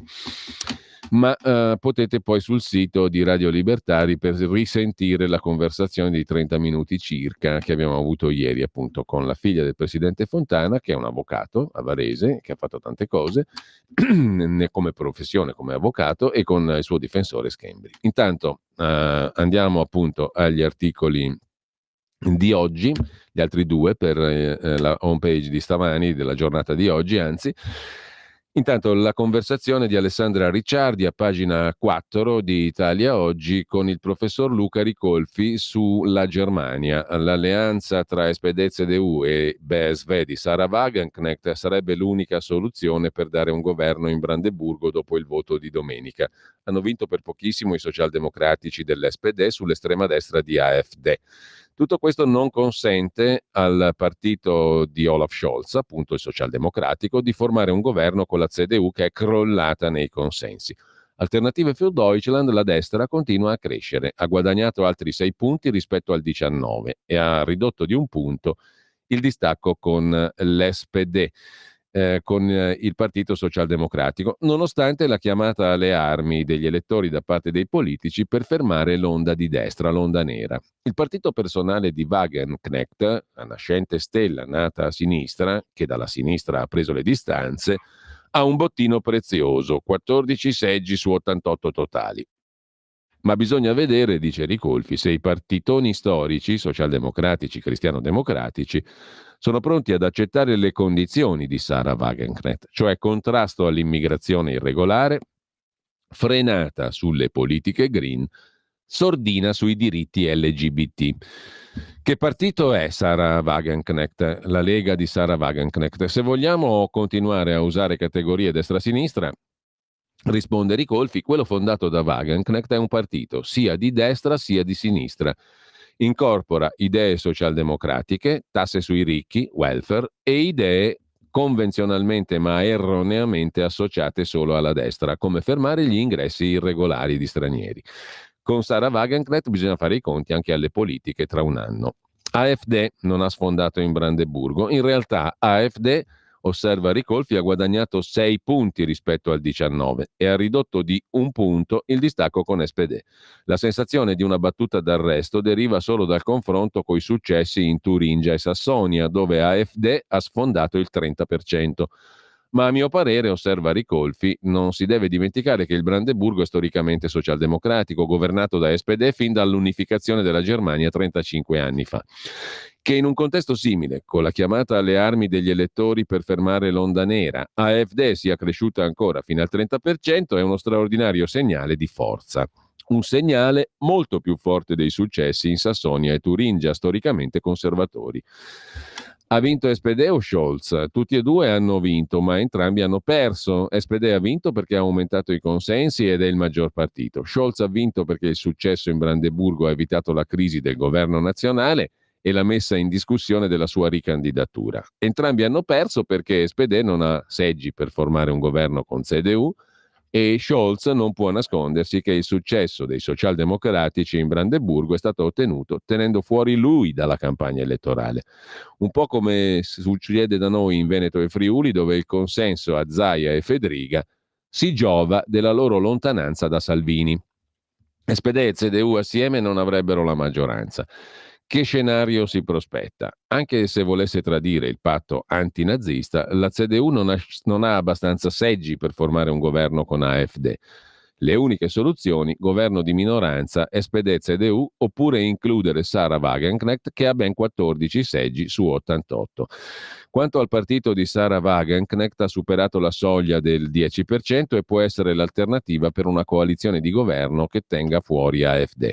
Un governo SPD, CDU, Sara Wagenknecht è l'unica soluzione stabile. Bisogna vedere se i partitoni storici, socialdemocratici e cristiano-democratici, sono pronti ad accettare il contrasto all'immigrazione irregolare che vuole Wagenknecht, così come la frenata sulle politiche green, la sordina sui diritti LGBT.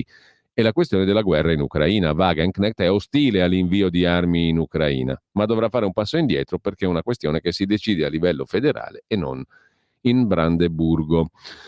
Così osserva il professor Ricolfi. La conclusione della conversazione porta anche sul caso della Francia. Il nuovo primo ministro ha messo in campo una squadra che guarda più a destra che a sinistra. È una situazione schizofrenica quella francese, osserva Ricolfi. La sinistra crede di aver vinto elezioni, il governo sarà conservatore. È il cordone sanitario. Se per decenni lasci la destra fuori senza concederle possibilità di governo, ti ritrovi un sistema politico senza alternanza. L'unico governo possibile diventa quello dei partiti democratici ammucchiati. Francia, Germania e Italia, 3 governi diversi, sullo sfondo problemi sociali ed economici simili. In Italia non c'è bisogno di un cambio di registro perché la destra estrema non c'è più grazie all'operazione di sdoganamento fatta da Berlusconi e Fini 30 anni fa. In Italia il bipolarismo esiste, funziona relativamente bene. È patetico, conclude Ricolfi, che i commentatori TV e i giornalisti faziosi continuino a parlare di un governo di destra-destra, contrapponendolo a governi del passato di centrodestra, quasi avessimo oggi i fascisti al governo. In Francia e Germania invece il cambio è necessario perché i partiti democratici pretendono di escludere dal gioco elettorale un votante su 3. Una cosa del genere è esplosiva, per niente democratica. Ma al di sotto di tutto ci sono i grandi problemi economici e sociali irrisolti, la stagnazione economica, l'invecchiamento della popolazione, i costi della transizione green, l'immigrazione irregolare, la sicurezza, per non parlare delle guerre su cui ormai il tacere è bello, perché se ne parlassimo davvero nessuno ne uscirebbe bene.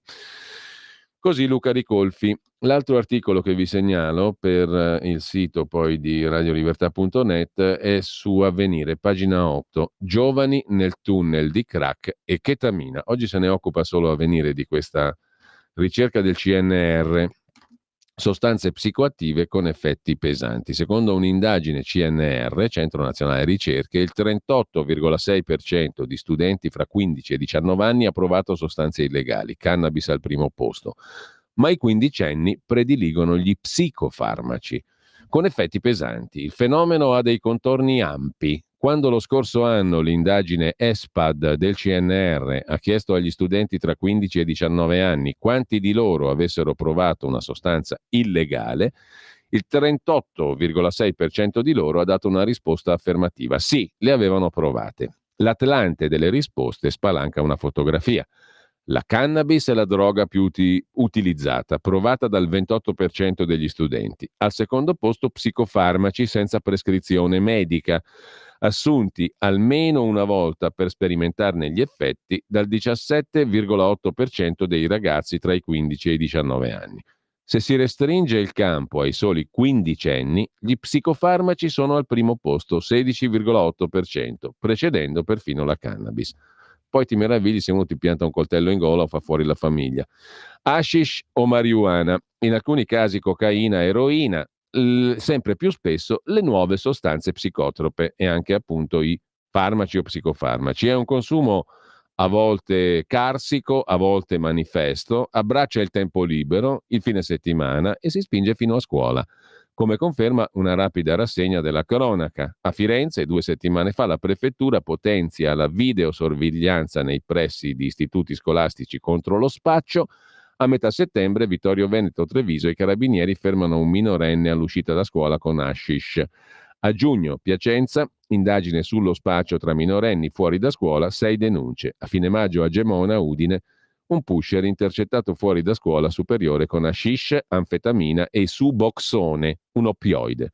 L'universo dei numeri prende forma nelle pagine della relazione Dipartimento Politiche Antidroga Presidenza del Consiglio. Si stima come siano 960.000 i giovani tra 15 e 19 anni ad aver consumato droga, 680.000 nell'ultimo anno. Sempre in quell'età il 4,9% fa uso frequente della droga, significa che consumano cannabis almeno 20 volte al mese o 10 volte le altre sostanze illegali. Si è tornati allo scenario 2019, pre-Covid, dice Riccardo Gatti, psichiatra, psicoterapeuta, esperto di droghe, coordinatore tavolo tecnico dipendenze in Regione Lombardia. Non dobbiamo gridare a una situazione che sta precipitando. Il punto debole del sistema è agire sulla diffusione delle sostanze, dando a ogni fenomeno l'etichetta di dipendenza o di emergenza. Il rapporto con le sostanze dovrebbe essere centrato su un discorso di lavoro continuo di educazione da parte di chi ha responsabilità educativa, non rincorsa dell'emergenza. La risposta all'emergenza è quella del pronto soccorso, dei servizi dipendenze. Il lavoro educativo invece ha bisogno di tempi e di spazi diversi. Sotto la scorza dei grandi numeri, il riposizionamento delle sostanze. C'è un acronimo NPS che racchiude le droghe che avanzano. NPS significa nuove sostanze psicoattive. Quasi 160.000 studenti, il 6,4% dei 15-19 anni, ne ha fatto uso nell'ultimo anno. Si tratta di cannabinoidi sintetici, chetamina, oppioidi sintetici con effetti pesanti e pericolosi. Appunto, poi uno si meraviglia che ti piantano il coltello nello stomaco o ti stragiano la famiglia. Dopo la pandemia, avvertiva il Dipartimento Politiche Antidroga, il consumo di queste sostanze è in crescita. Nel 23 si osservano i valori più elevati mai registrati di uso di chetamina. In base agli indicatori, se ne teme una continua crescita nel corso dei prossimi anni, con un impatto difficilmente calcolabile sul piano della salute pubblica. L'adolescenza è anche l'età della sperimentazione. L'informazione può instillare voglia di emulazione. Si pensi all'allerta nuove droghe, fentanyl in primis. Sono convintissimo, dice Gatti, che il governo abbia fatto bene ad adottare un piano prevenzione. Forse è la prima volta che ci si allerta per un problema ancora non manifestato. Ma è fondamentale il modo in cui ci si muove. Scegliere le modalità è determinante per evitare di alimentare l'interesse verso la sostanza. Riguardo ai giovanissimi, e non solo, già oggi c'è un'enorme diffusione di crack, che è il low cost della cocaina, ma questa emergenza non sembra essere adeguatamente attenzionata. Oltre al consumo si colgono anche aspetti più pesanti, conclude Avvenire, dal piano penale a quello della salute. Nel 2023 i minori denunciati per reati droga correlati sono stati 1246, 10% in più del 22, con un aumento del coinvolgimento nell'ambito della produzione, traffico, detenzione illecita di stupefacenti. L'anno scorso i servizi pubblici dipendenze hanno avuto in carico 2.896 giovanissimi fino ai 19 anni. Ben 1.739 erano nuovi utenti, caduti da poco nel tunnel. C'è anche una tabella sintetica sugli studenti che hanno usato sostanze illegali almeno una volta nella vita, tra i 15 e i 19 anni.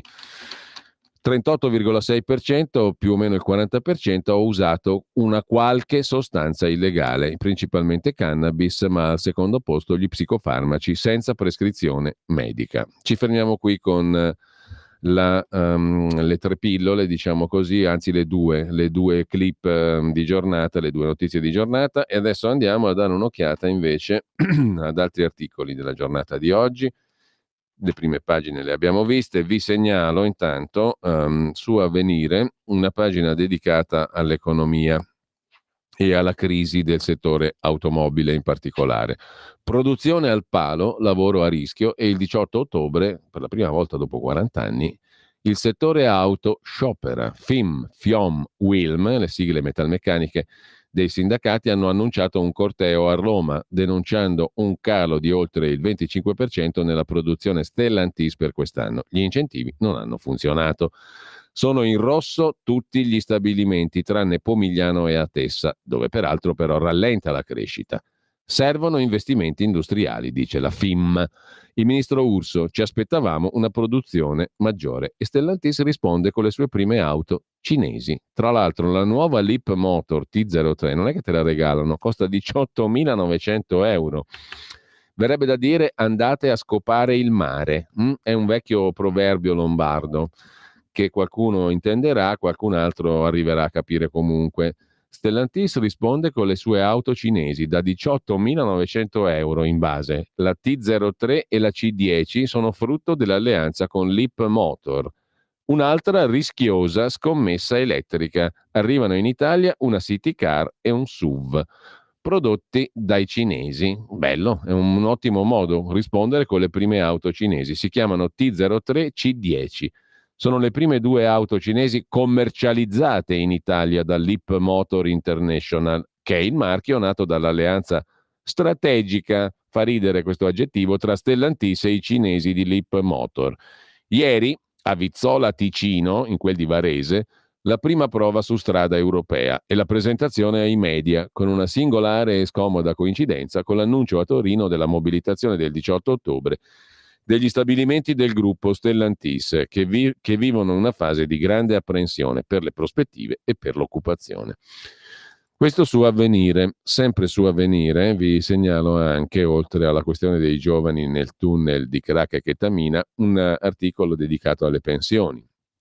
Pensioni medie a 64 anni, sale la spesa, l'INPS dice nessun allarme, il sistema è sostenibile, ma il documento dell'INPS evidenzia le criticità del sistema. Poi in serata i vertici INPS hanno rassicurato per non avere rogne politiche.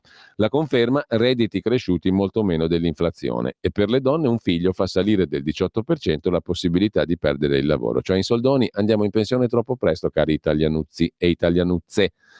Sulla cittadinanza ci sono le firme e Tajani stringe sullo ius scholae, scrive Avvenire, ma se ne parlerà nel 2025. E poi per l'autonomia domani si chiude. La sferzata di entusiasmo per le 500.000 firme sul referendum in materia di cittadinanza ha contagiato la segretaria del PD, che ha suonato la carica su un altro quesito referendario: l'abrogazione della legge sull'autonomia regionale differenziata.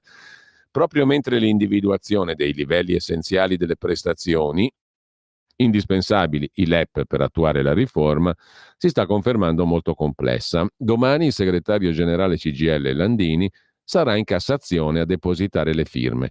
Speriamo di presentarne più di 1 milione, ha detto Schlein. Questa autonomia può dare il colpo di grazia alla sanità pubblica. Oggi alle 11 si riunisce a Roma il CLEP, il Comitato per la determinazione dei LEP, presieduto dal professor Cassese, per fare il punto sul documento per fissare i criteri.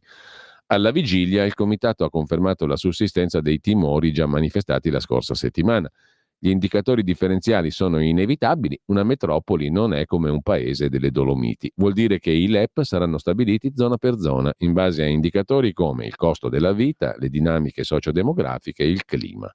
Perciò il PD col capogruppo al Senato Boccia ha chiesto l'audizione in Commissione Affari Costituzionali del presidente del CLEP, il giurista Sabino Cassese, del ministro Calderoli, della presidente del Consiglio Meloni. Andiamo al Corriere della Sera, vi segnalo dal Corriere la pagina dedicata all'ONU, New York, Biden all'ONU rilancia le alleanze e Zelensky torna a dire che Putin va sconfitto. Se Putin va sconfitto, cosa facciamo? Facciamo una bella guerra come si deve? Finalmente? Il Corriere dedica un'intera pagina anche alla lettera di Turetta ai propri genitori. Filippo Turetta è il reo confesso del delitto della ex fidanzata Giulia Cecchettin, 11 novembre 23. Non c'è perdono, ha scritto Turetta, rinnegatemi. Audio inediti del killer in fuga, 4 pagine scritte in Germania, in auto delirava, cosa ho fatto. Come sta Gino? C'è già stato il funerale? Le hanno dato la laurea che meritava?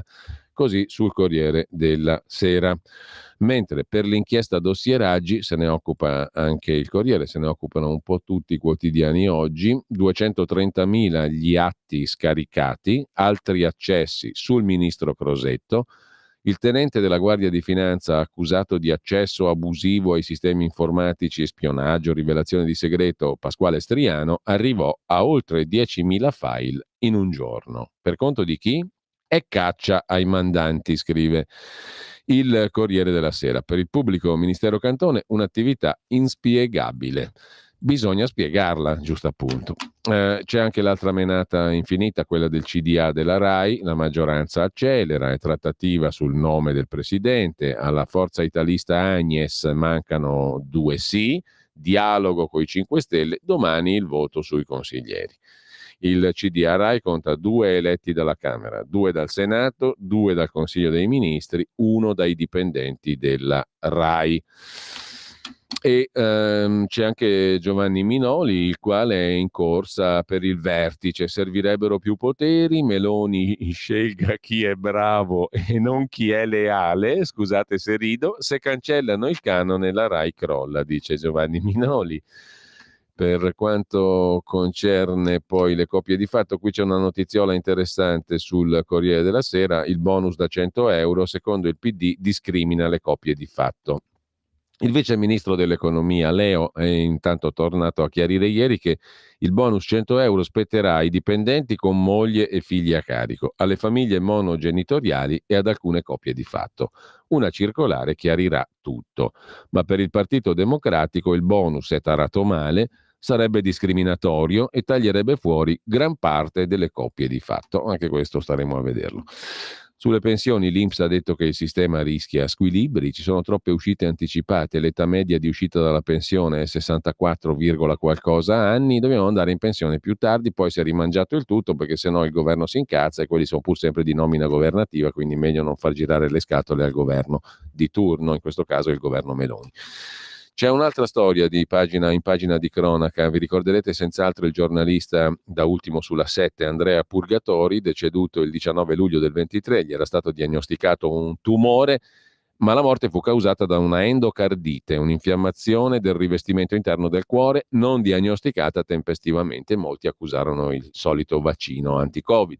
In ogni caso, catastrofica sequenza di errori, dice la perizia, per quanto concerne la morte del giornalista, il giudizio sull'operato dei medici, imprudenza e scarsi approfondimenti. Il paziente Andrea Purgatori si è visto negare 1 anno di vita in più. Avrebbe potuto portare a termine altri progetti professionali e personali se l'equipe medica che lo curava avesse letto in modo scrupoloso il suo quadro diagnostico. Viceversa avrebbe subito una serie di negligenze da parte di alcuni luminari. Il suo caso, una catastrofica sequenza di errori e di omissioni. Lo scrivono i periti incaricati dal tribunale.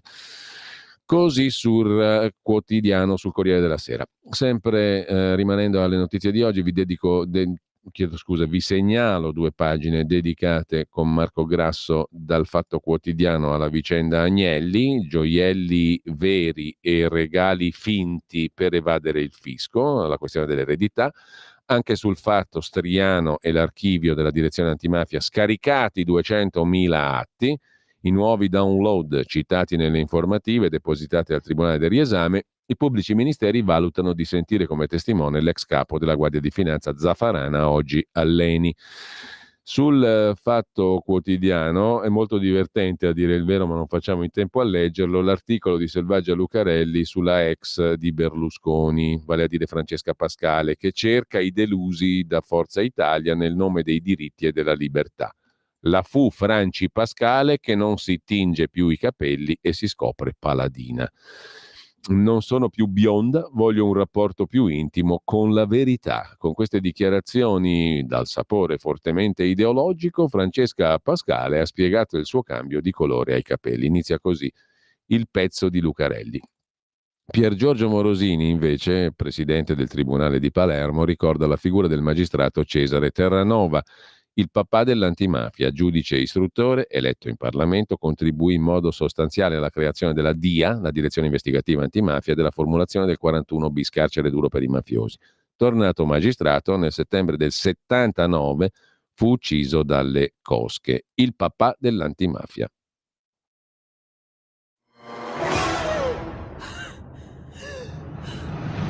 Pensa a respirare. Ora abbandonati. Che cosa vedi? Luce, oscurità, l'equilibrio. È tanto più grande. È stato un risveglio. Hai sentito? Conosco una sola verità.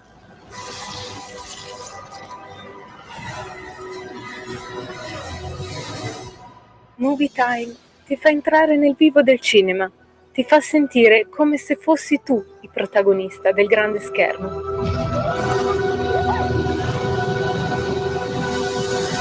Ogni sabato dalle ore 16.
25 settembre 1906 nasceva a San Pietroburgo in Russia Dmitri Shostakovich, compositore russo, nonostante fosse un comunistone ha scritto roba molto bella come questo celeberrimo valzer comunistone, alla fine un po' ostacolato dal regime ma neanche troppo, insomma amico di Stalin e compagnia cantante, sì, qualche piccola rogna ma neanche troppa, quindi è rimasto nell'alveo comodamente del comunismo sovietico.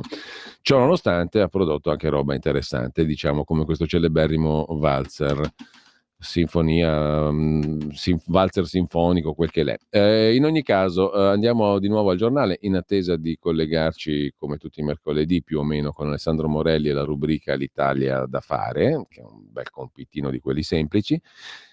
Ci dedichiamo ancora alla rassegna stampa con il giornale. Il giornale ospita a pagina 8 un'intervista di Stefano Zurlo al ministro dell'istruzione e del merito Giuseppe Valditara.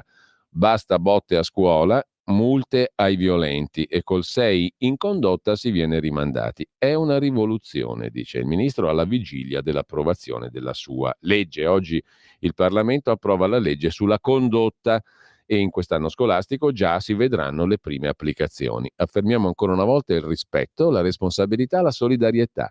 L'appartenenza alla patria è un valore costituzionale. Oggi è decisiva per una società inclusiva, dice il ministro Valditara. Voto in condotta, non più Cenerentola. Giudizio alle elementari che torna alla tradizione. Sanzioni pecuniarie per chi aggredisce un docente. Educazione civica che diventa una materia importante. Cominciamo dalle elementari. Oggi c'è il giudizio analitico, verrà semplificato. C'è poi quello sintetico su cui siamo intervenuti, perché spesso questi giudizi non si capiscono, tipo in via di prima acquisizione.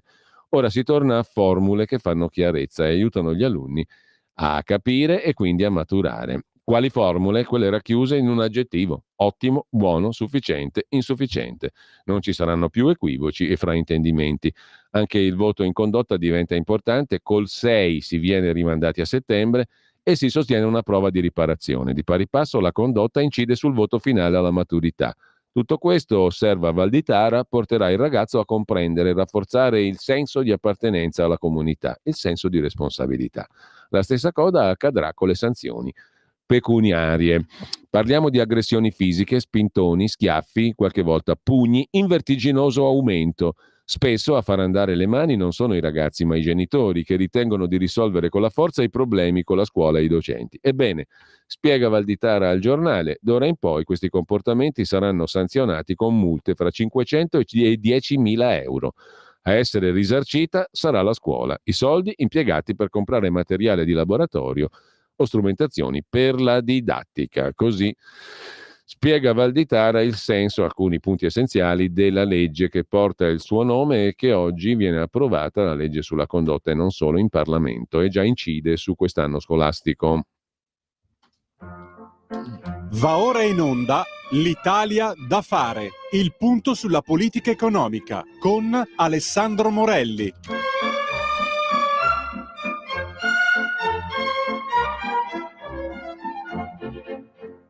Ed eccoci qua, come dicevo prima, come tutti i mercoledì, e con Alessandro Morelli, sottosegretario di Stato, addetto alla politica economica e alla programmazione degli investimenti pubblici. Buongiorno Alessandro, come va? Buongiorno a te, benissimo, buongiorno a te e a tutti gli ascoltatori. Allora, partiamo dalla solita agenda, che è una roba importante da capire anche per noi, che siamo quelli che ci mettiamo la materia prima, cioè il quattrino della finanza pubblica, permettimi questa battuta facile facile. Allora, di che cosa ti stai occupando in questi giorni, Alessandro, in primo luogo?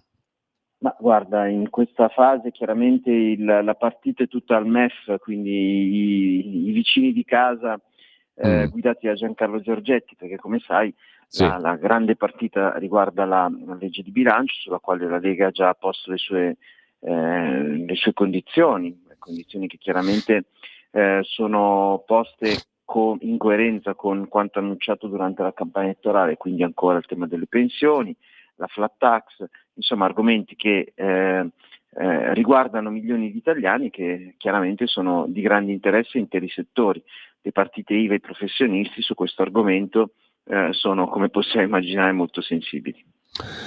Pensioni, per cui è uscita ieri una notazione dell'INPS che dice qua mediamente con tutti gli anticipi si va in pensione a 64,2 anni, è troppo presto. Che ne dici?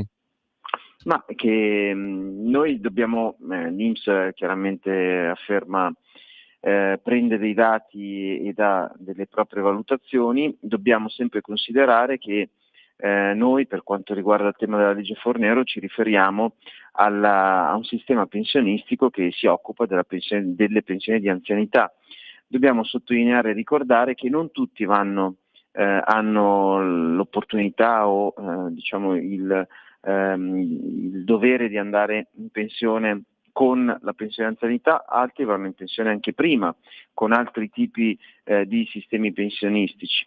Quindi dobbiamo sottolineare come questa media non riguardi le persone che lavorando fino all'ultimo giorno poi devono andare in pensione, o perché lo decidono grazie a delle opportunità, che ricordo alcuni spunti come quelli fortemente voluti dalla Lega, quota 100 e tanti altri, oppure l'opportunità chiaramente di definire un'uscita anticipata. Insomma, dobbiamo sottolineare che questa media non riguarda e non è da prendere come punta di diamante per quanto riguarda appunto le pensioni di anzianità, che casualmente al nord sono la stragrande maggioranza. Alessandro, prendo due questioni dalla tua pagina Facebook. La prima, tu riporti il commento del direttore della Verità Maurizio Belpietro che ci riporta un caso politico. Lascio a te di decidere se commentato in maniera giusta, poco commentato, travisato. Certamente un unicum, ovvero il fatto che, come nota anche il direttore Belpietro, in Europa tutti chiudono le porte agli stranieri e non c'è un ministro dell'interno in Francia, Germania, Spagna o Inghilterra che sia finito in tribunale sul banco degli imputati per aver fermato i migranti, come è capitato invece a Matteo Salvini, in qualità allora di ministro degli interni, ma la vicenda giudiziaria è scoppiata oggi, la richiesta di condanna a 6 anni. Allora, a parte il fatto politico eclatante, ma come se ne parla secondo te? In maniera politicamente rilevante o politicamente insufficiente? Politicamente se ne parla, il problema è comunicativamente, cioè come vediamo sulle prime pagine dei grandi giornaloni questo argomento è rilanciato solo quando Salvini o la Lega riescono a bucare diciamo il muro di gomma dell'informazione. Ora prendiamo un esempio, proprio cancelliamo dalla mente che stiamo parlando di un ministro dell'interno, stiamo parlando di Matteo Salvini, di un leader di partito che aveva fatto delle promesse elettorali che poi le ha mantenute. Allora, pensiamo a un presunto rapitore. Questo presunto rapitore ci dice non entrare da questa porta, vai dove credi in tutto il mondo.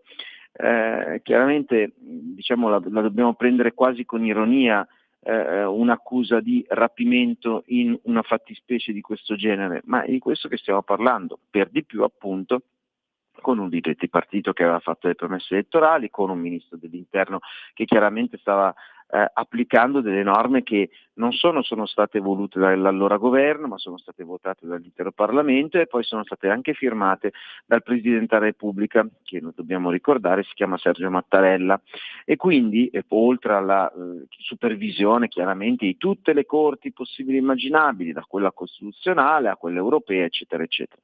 Dunque, fatto tutta questa doverosissima premessa, stiamo ancora, sembra quasi la commedia dell'assurdo, per cui, come dicevamo appunto, un presunto rapitore dice no, io mi chiudo in questa stanza, tu vai dove vuoi in tutto il mondo, io sono chiuso nella stanza e tu vai dove credi, hai tutto il palazzo libero. È evidente che ribadisco, quasi la dobbiamo prendere con ironia, se non ci fosse di mezzo chiaramente un profilo politico di altissimo valore. Devo ricordare che la ONG Mediterranea proprio in questi giorni, a seguito della richiesta di condanna a 6 anni di Salvini, ha promosso e ha annunciato di voler denunciare l'attuale ministro dell'interno Piantedosi al Tribunale internazionale all'Aia, perché appunto secondo questi coraggiosi componenti dell'ONG Piantedosi sarebbe colpevole anch'egli di presunte colpe legate al tema dell'immigrazione, al blocco dell'immigrazione clandestina, ma dobbiamo sottolineare come, oltre che dal punto di vista politico, quindi insomma una questione vera, che è quella che poi avete rilanciato su Radio Libertà, sta rilanciando Maurizio Belpietro, insomma dal punto di vista politico molti giornalisti e analisti stanno rilanciando, ci sono anche le persone, e in questo caso stiamo parlando di un buon padre di famiglia, che è una persona per bene, che ha fatto e mantenuto fede ai suoi impegni, punto. Allora, la stessa questione a Catania è andata in tutt'altra direzione, no? Non luogo a procedere. Però qualcuno osserva, ma è stato il Parlamento a dire sì, perseguite Salvini, e quindi poteva rischiare di essere, diciamo così, archiviato come a Catania o perseguito come sta succedendo a Palermo. Questo non pone, secondo te, in evidenza che esiste un nodo politico sottostante a questa vicenda? Cioè bisogna evitare che ci sia questa arbitrarietà di giudizio, di mettere sotto giudizio giudiziario l'attività politica, risolvere il problema alla radice, no? In qualche modo. Questo è evidente, sottolineo come, e anche all'interno della Lega chiaramente questo dibattito è avvenuto, francamente lo riconosco, lo ammetto pubblicamente, non sono stato uno di quelli che ha sostenuto, cosa che poi il partito ha deciso di fare e quindi coerentemente tutti quanti abbiamo fatto, sostenere in seguito un voto negativo di fronte a richieste di indagini, di apertura di procedimenti nei confronti di altri esponenti politici, perché come dicevi, qui stiamo parlando di pura politica, qua non c'entra nulla la giustizia, perché a parte l'esempio che ho fatto prima del presunto rapitore che impedirebbe l'ingresso in casa propria del presunto rapito, ma che è la fattispecie peraltro di cui stiamo parlando, semplificando chiaramente in maniera brutale persino il fatto che di cui Salvini è accusato, ma devo sottolineare che essendo una questione puramente politica, nella quale la giustizia proprio non c'entra niente, assolutamente nulla, a questo punto secondo me sarebbe stato assolutamente corretto ripianare in senso puramente politico anche i rapporti con gli altri partiti e con gli altri esponenti. Il garantismo di alcuni esponenti della sinistra a targhe alterne, chiaramente il primo riferimento non può che essere a Matteo Renzi, che chiede ma legittimamente garantismo nei confronti suoi, dei suoi familiari e delle vicende giudiziarie che lo attanagliano oramai da tempo, garantismo che oggettivamente in seno al Parlamento ha sempre trovato, per poi appunto dimenticarsi di questo garantismo quando sulla graticola finisce Matteo Salvini, per una mossa puramente, anche in questo caso, puramente politica. Ora dunque sono tanti gli esponenti della sinistra che sono oggetto dell'attenzione delle procure, le ragioni chiaramente sono varie, non possiamo star qui a valutare caso per caso, rimane il fatto che io ritengo, l'ho espresso, la mia posizione è stata minoritaria, ho accettato chiaramente il verdetto della maggioranza, che anche su questi argomenti noi dovremmo essere un po' più fermi, perché appunto il seno della tutta la questione rimane, il centro della questione rimane puramente politico, è il Parlamento il luogo politico dove queste tensioni si devono dipanare. Ecco, il Parlamento e i referendum. Qui tocco un altro tema. Stiamo parlando di immigrazione, chiaramente quella illegale o comunque aspirante a essere legale, come chi arriva sui barconi, è una cosa. Tutt'altra cosa invece l'immigrazione legale e i criteri per diventare italiani. Notizia di oggi, l'avrai già vista naturalmente Alessandro, sembrerebbe essere stato raggiunto il numero di firme 500.000 necessarie per presentare il quesito referendario promosso da Più Europa, cioè quel che resta dei radicali e altri, e Schlein e il PD, per dimezzare da 10 a 5 anni di residenza legale continuativa in Italia il termine per gli stranieri per diventare italiani. Ora, il vaglio della Corte Costituzionale, bisogna vedere tante cose, però tu che ne pensi di questa iniziativa referendaria. In relazione anche a un altro fatto, sembrerebbe rimandato in là, per carità, non prima del 2025, però Forza Italia sembra intenzionata a formalizzare la sua proposta per la cittadinanza in relazione a un altro tema, quello scolastico, no? Dopo X anni di scuola diventi cittadino italiano, lo ius scholae cosiddetto. Ti lascio subito la parola. Allora, intanto bisogna capirsi se le 500.000 firme, come dichiarato dai propositori, sono state raccolte puramente su internet attraverso delle piattaforme, cosa che avviene in maniera abituale. Sai perfettamente che basta andare su qualunque social media per ritrovare qualunque tipo di raccolta firma a sostegno di questa o di quell'altra campagna.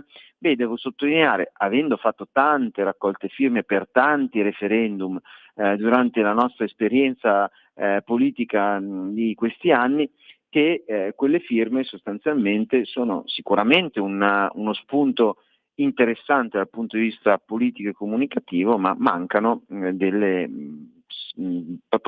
questioni basilari per la presentazione di una richiesta di referendum, come per esempio i certificati che devono essere allegati alle firme. Quindi mi auguro che questa chiaramente sia un boomerang per chi ha fatto questo tipo di proposta, sottolineando come appunto ci sia più un'intenzione di fare comunicazione rispetto a questo argomento che una reale possibilità di portare a casa il risultato. Un risultato che, lo sottolineo ancora una volta, non solo la Lega ha criticato un possibile risultato che noi abbiamo criticato in maniera forte, ma un risultato che agli italiani francamente non interessa. Uno, perché durante il periodo della campagna elettorale che ha permesso la vittoria del centrodestra, questo argomento non solo non è stato toccato, ma nel caso in cui fosse stato toccato, chiaramente è stato ampiamente criticato da tutti i partiti del centrodestra. Dall'altra parte, perché oggettivamente, con una situazione complicata da tutti i punti di vista, seppur positiva per quanto riguarda i temi che toccano l'occupazione, il mercato del lavoro e quant'altro, quindi in generale un momento di fiducia rispetto a quanto sta avvenendo sotto il profilo puramente economico e del portafoglio delle famiglie, devo sottolineare che intorno a noi la situazione non è proprio brillante. Penso a quello che sta avvenendo all'economia francese, all'economia tedesca, penso chiaramente ai 2 teatri di guerra, 2/3 teatri di guerra che sono oggi attivi nel mondo, uno di questi addirittura in Europa. Quindi francamente non ritengo che questa sia una partita di grande interesse per l'elettorato italiano, tanto più, te lo sottolineo, che quando andiamo in giro per i mercati, anche le persone immigrate che incrociamo, e nelle nostre grandi città ne incrociamo parecchie, non è che ci vengono a chiedere immediatamente la cittadinanza come per lo ius scholae per i loro figli, magari anche per loro le priorità sono altre. Alessandro, intanto se sei d'accordo tocco un altro tema, perché ieri la segretaria del PD, Elly Schlein, dopo aver esultato per le 500.000 passafirme per il tema della cittadinanza agli immigrati, ha suonato la carica anche su un altro referendum, quello per abrogare la legge Calderoli sull'autonomia differenziata. Intanto si riunisce proprio oggi il comitato presieduto dal professor Cassese, che deve fissare i cosiddetti LEP, cioè i livelli essenziali delle prestazioni per le materie fondamentali che attengono ai diritti sociali e civili come la sanità, la scuola, quelle più importanti, insomma, no? Vedo che sta comparendo una polemica addirittura che tira in ballo le gabbie salariali, che non c'entrano assolutamente nulla con la definizione dei livelli essenziali delle prestazioni. Però c'è qualcuno che dice attenzione, perché definendo i livelli essenziali delle prestazioni nelle varie aree del paese con criteri diversi si arriva addirittura alle gabbie salariali. Permettimi di ridere, perché sono 25-30 anni che da questa radio stiamo parlando di questi temi in maniera anche approfondita, no? fin dall'esordio nel 2001 perlomeno della nuova disciplina costituzionale che ha introdotto il federalismo all'italiana, sulla base della quale si sta facendo tutto questo, cioè la legge Calderoli oggi, Cassese, i LEP e via dicendo. Ora, tu hai capito cosa cavolo c'entrino le gabbie salariali con la definizione dei livelli essenziali delle prestazioni da assicurare omogeneamente su tutto il territorio del paese? E ti riassumo il ragionamento, che qualcuno dice c'entrano e come, perché se tu mi dici che i livelli essenziali delle prestazioni nelle varie aree del paese devono essere determinati anche sui fabbisogni, e i fabbisogni devono essere determinati anche in base al costo della vita delle varie zone del paese, alle situazioni sociali ed economiche delle varie zone del paese, alle caratteristiche diverse dei territori, eccetera, eccetera, alla demografia diversa dei territori, allora mi stai surrettiziamente introducendo il tema delle gabbie salariali. Insomma, tutto questo ragionamento è ridicolo dal mio punto di vista, però bisogna che in pubblico si chiarisca quanto ridicolo è questo ragionamento, no? Tra l'altro, secondo me, se c'è un rischio è che invece ci sia uno scrupolo eccessivo per garantire uguaglianza dappertutto, che è il contrario del federalismo. Il federalismo è competizione, è diversità. Allora, si sta facendo un percorso molto equilibrato, molto molto garantista, e ti tirano fuori le gabbie salariali. Ti saranno girate le scatole anche a te stamattina, Alessandro?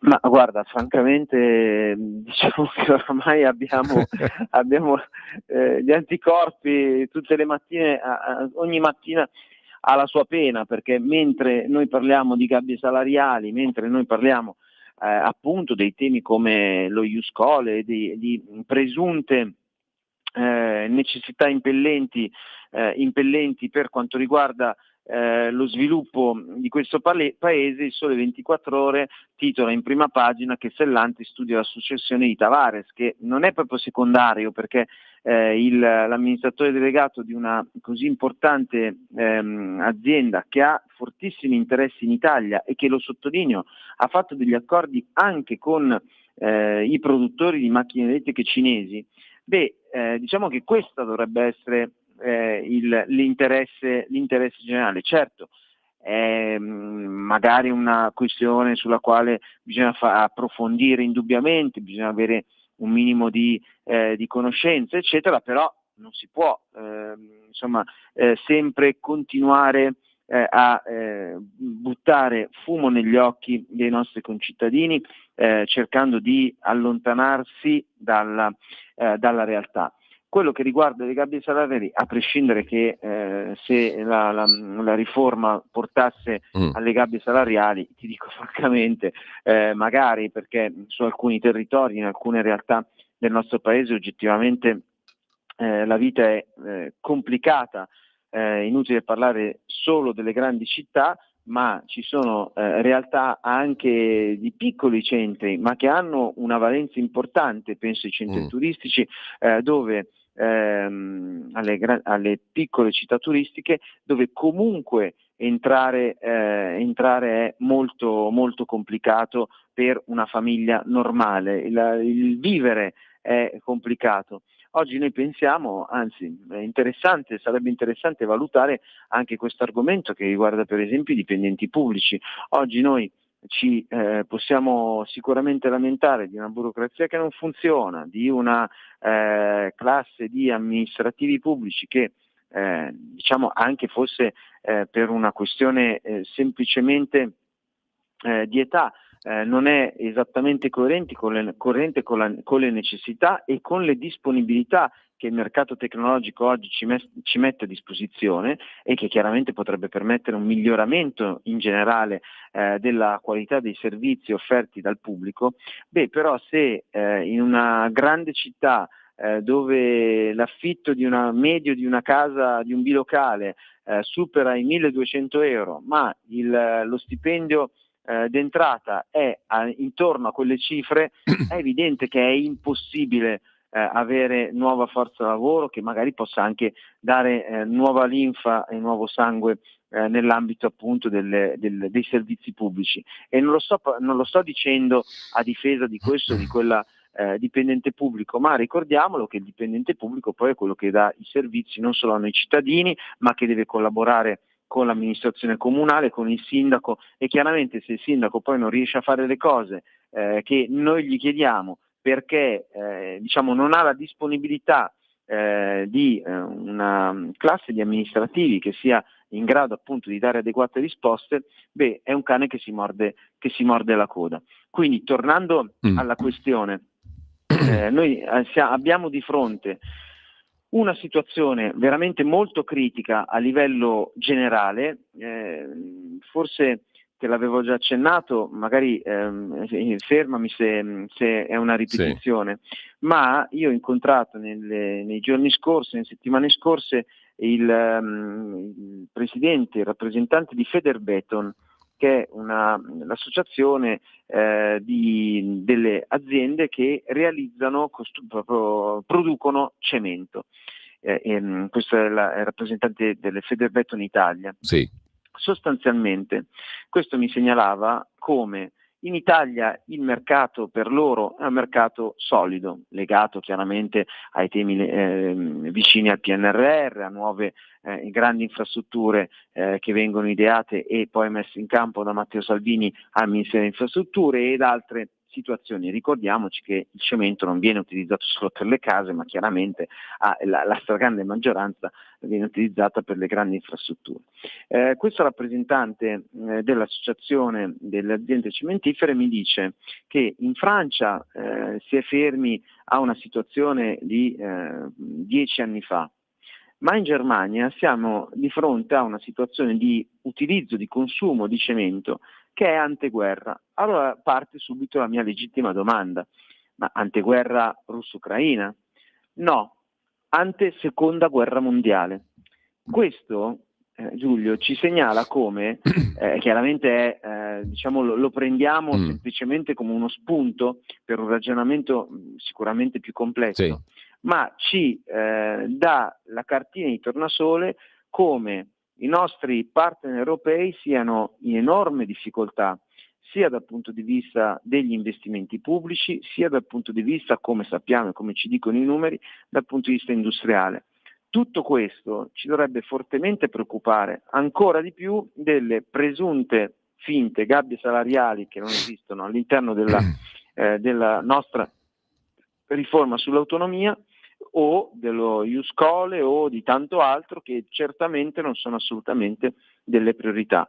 Oramai la signora Maria, esattamente come Abdul, per rimanere al tema dello Ius Scholae, ci chiedono di avere un sostegno agli alti costi della vita e questo sostegno viene anche attraverso appunto a novità o comunque a miglioramenti del tema della flat tax, e quindi dando maggiori risorse ai professionisti per acquisire magari maggiori competenze, quindi più collaboratori nell'ambito della propria professione, permettendo alle persone di andare in pensione magari qualche anno prima e a questo punto di agevolare l'ingresso nel mondo del lavoro a giovani, e infine chiaramente ai grandi investimenti per quanto riguarda il settore pubblico, primo tra tutte le infrastrutture, cosa che Matteo Salvini in maniera solida sta facendo oramai da qualche anno. Allora, grazie ad Alessandro Morelli. Alessandro, buona mattina, buon lavoro, grazie davvero.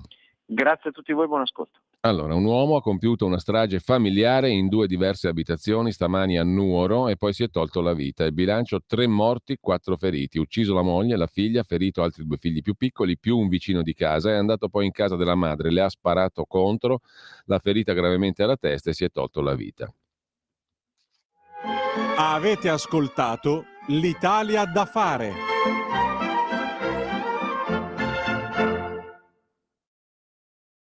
Caro Giulio, la sua rassegna stampa di oggi è stata veramente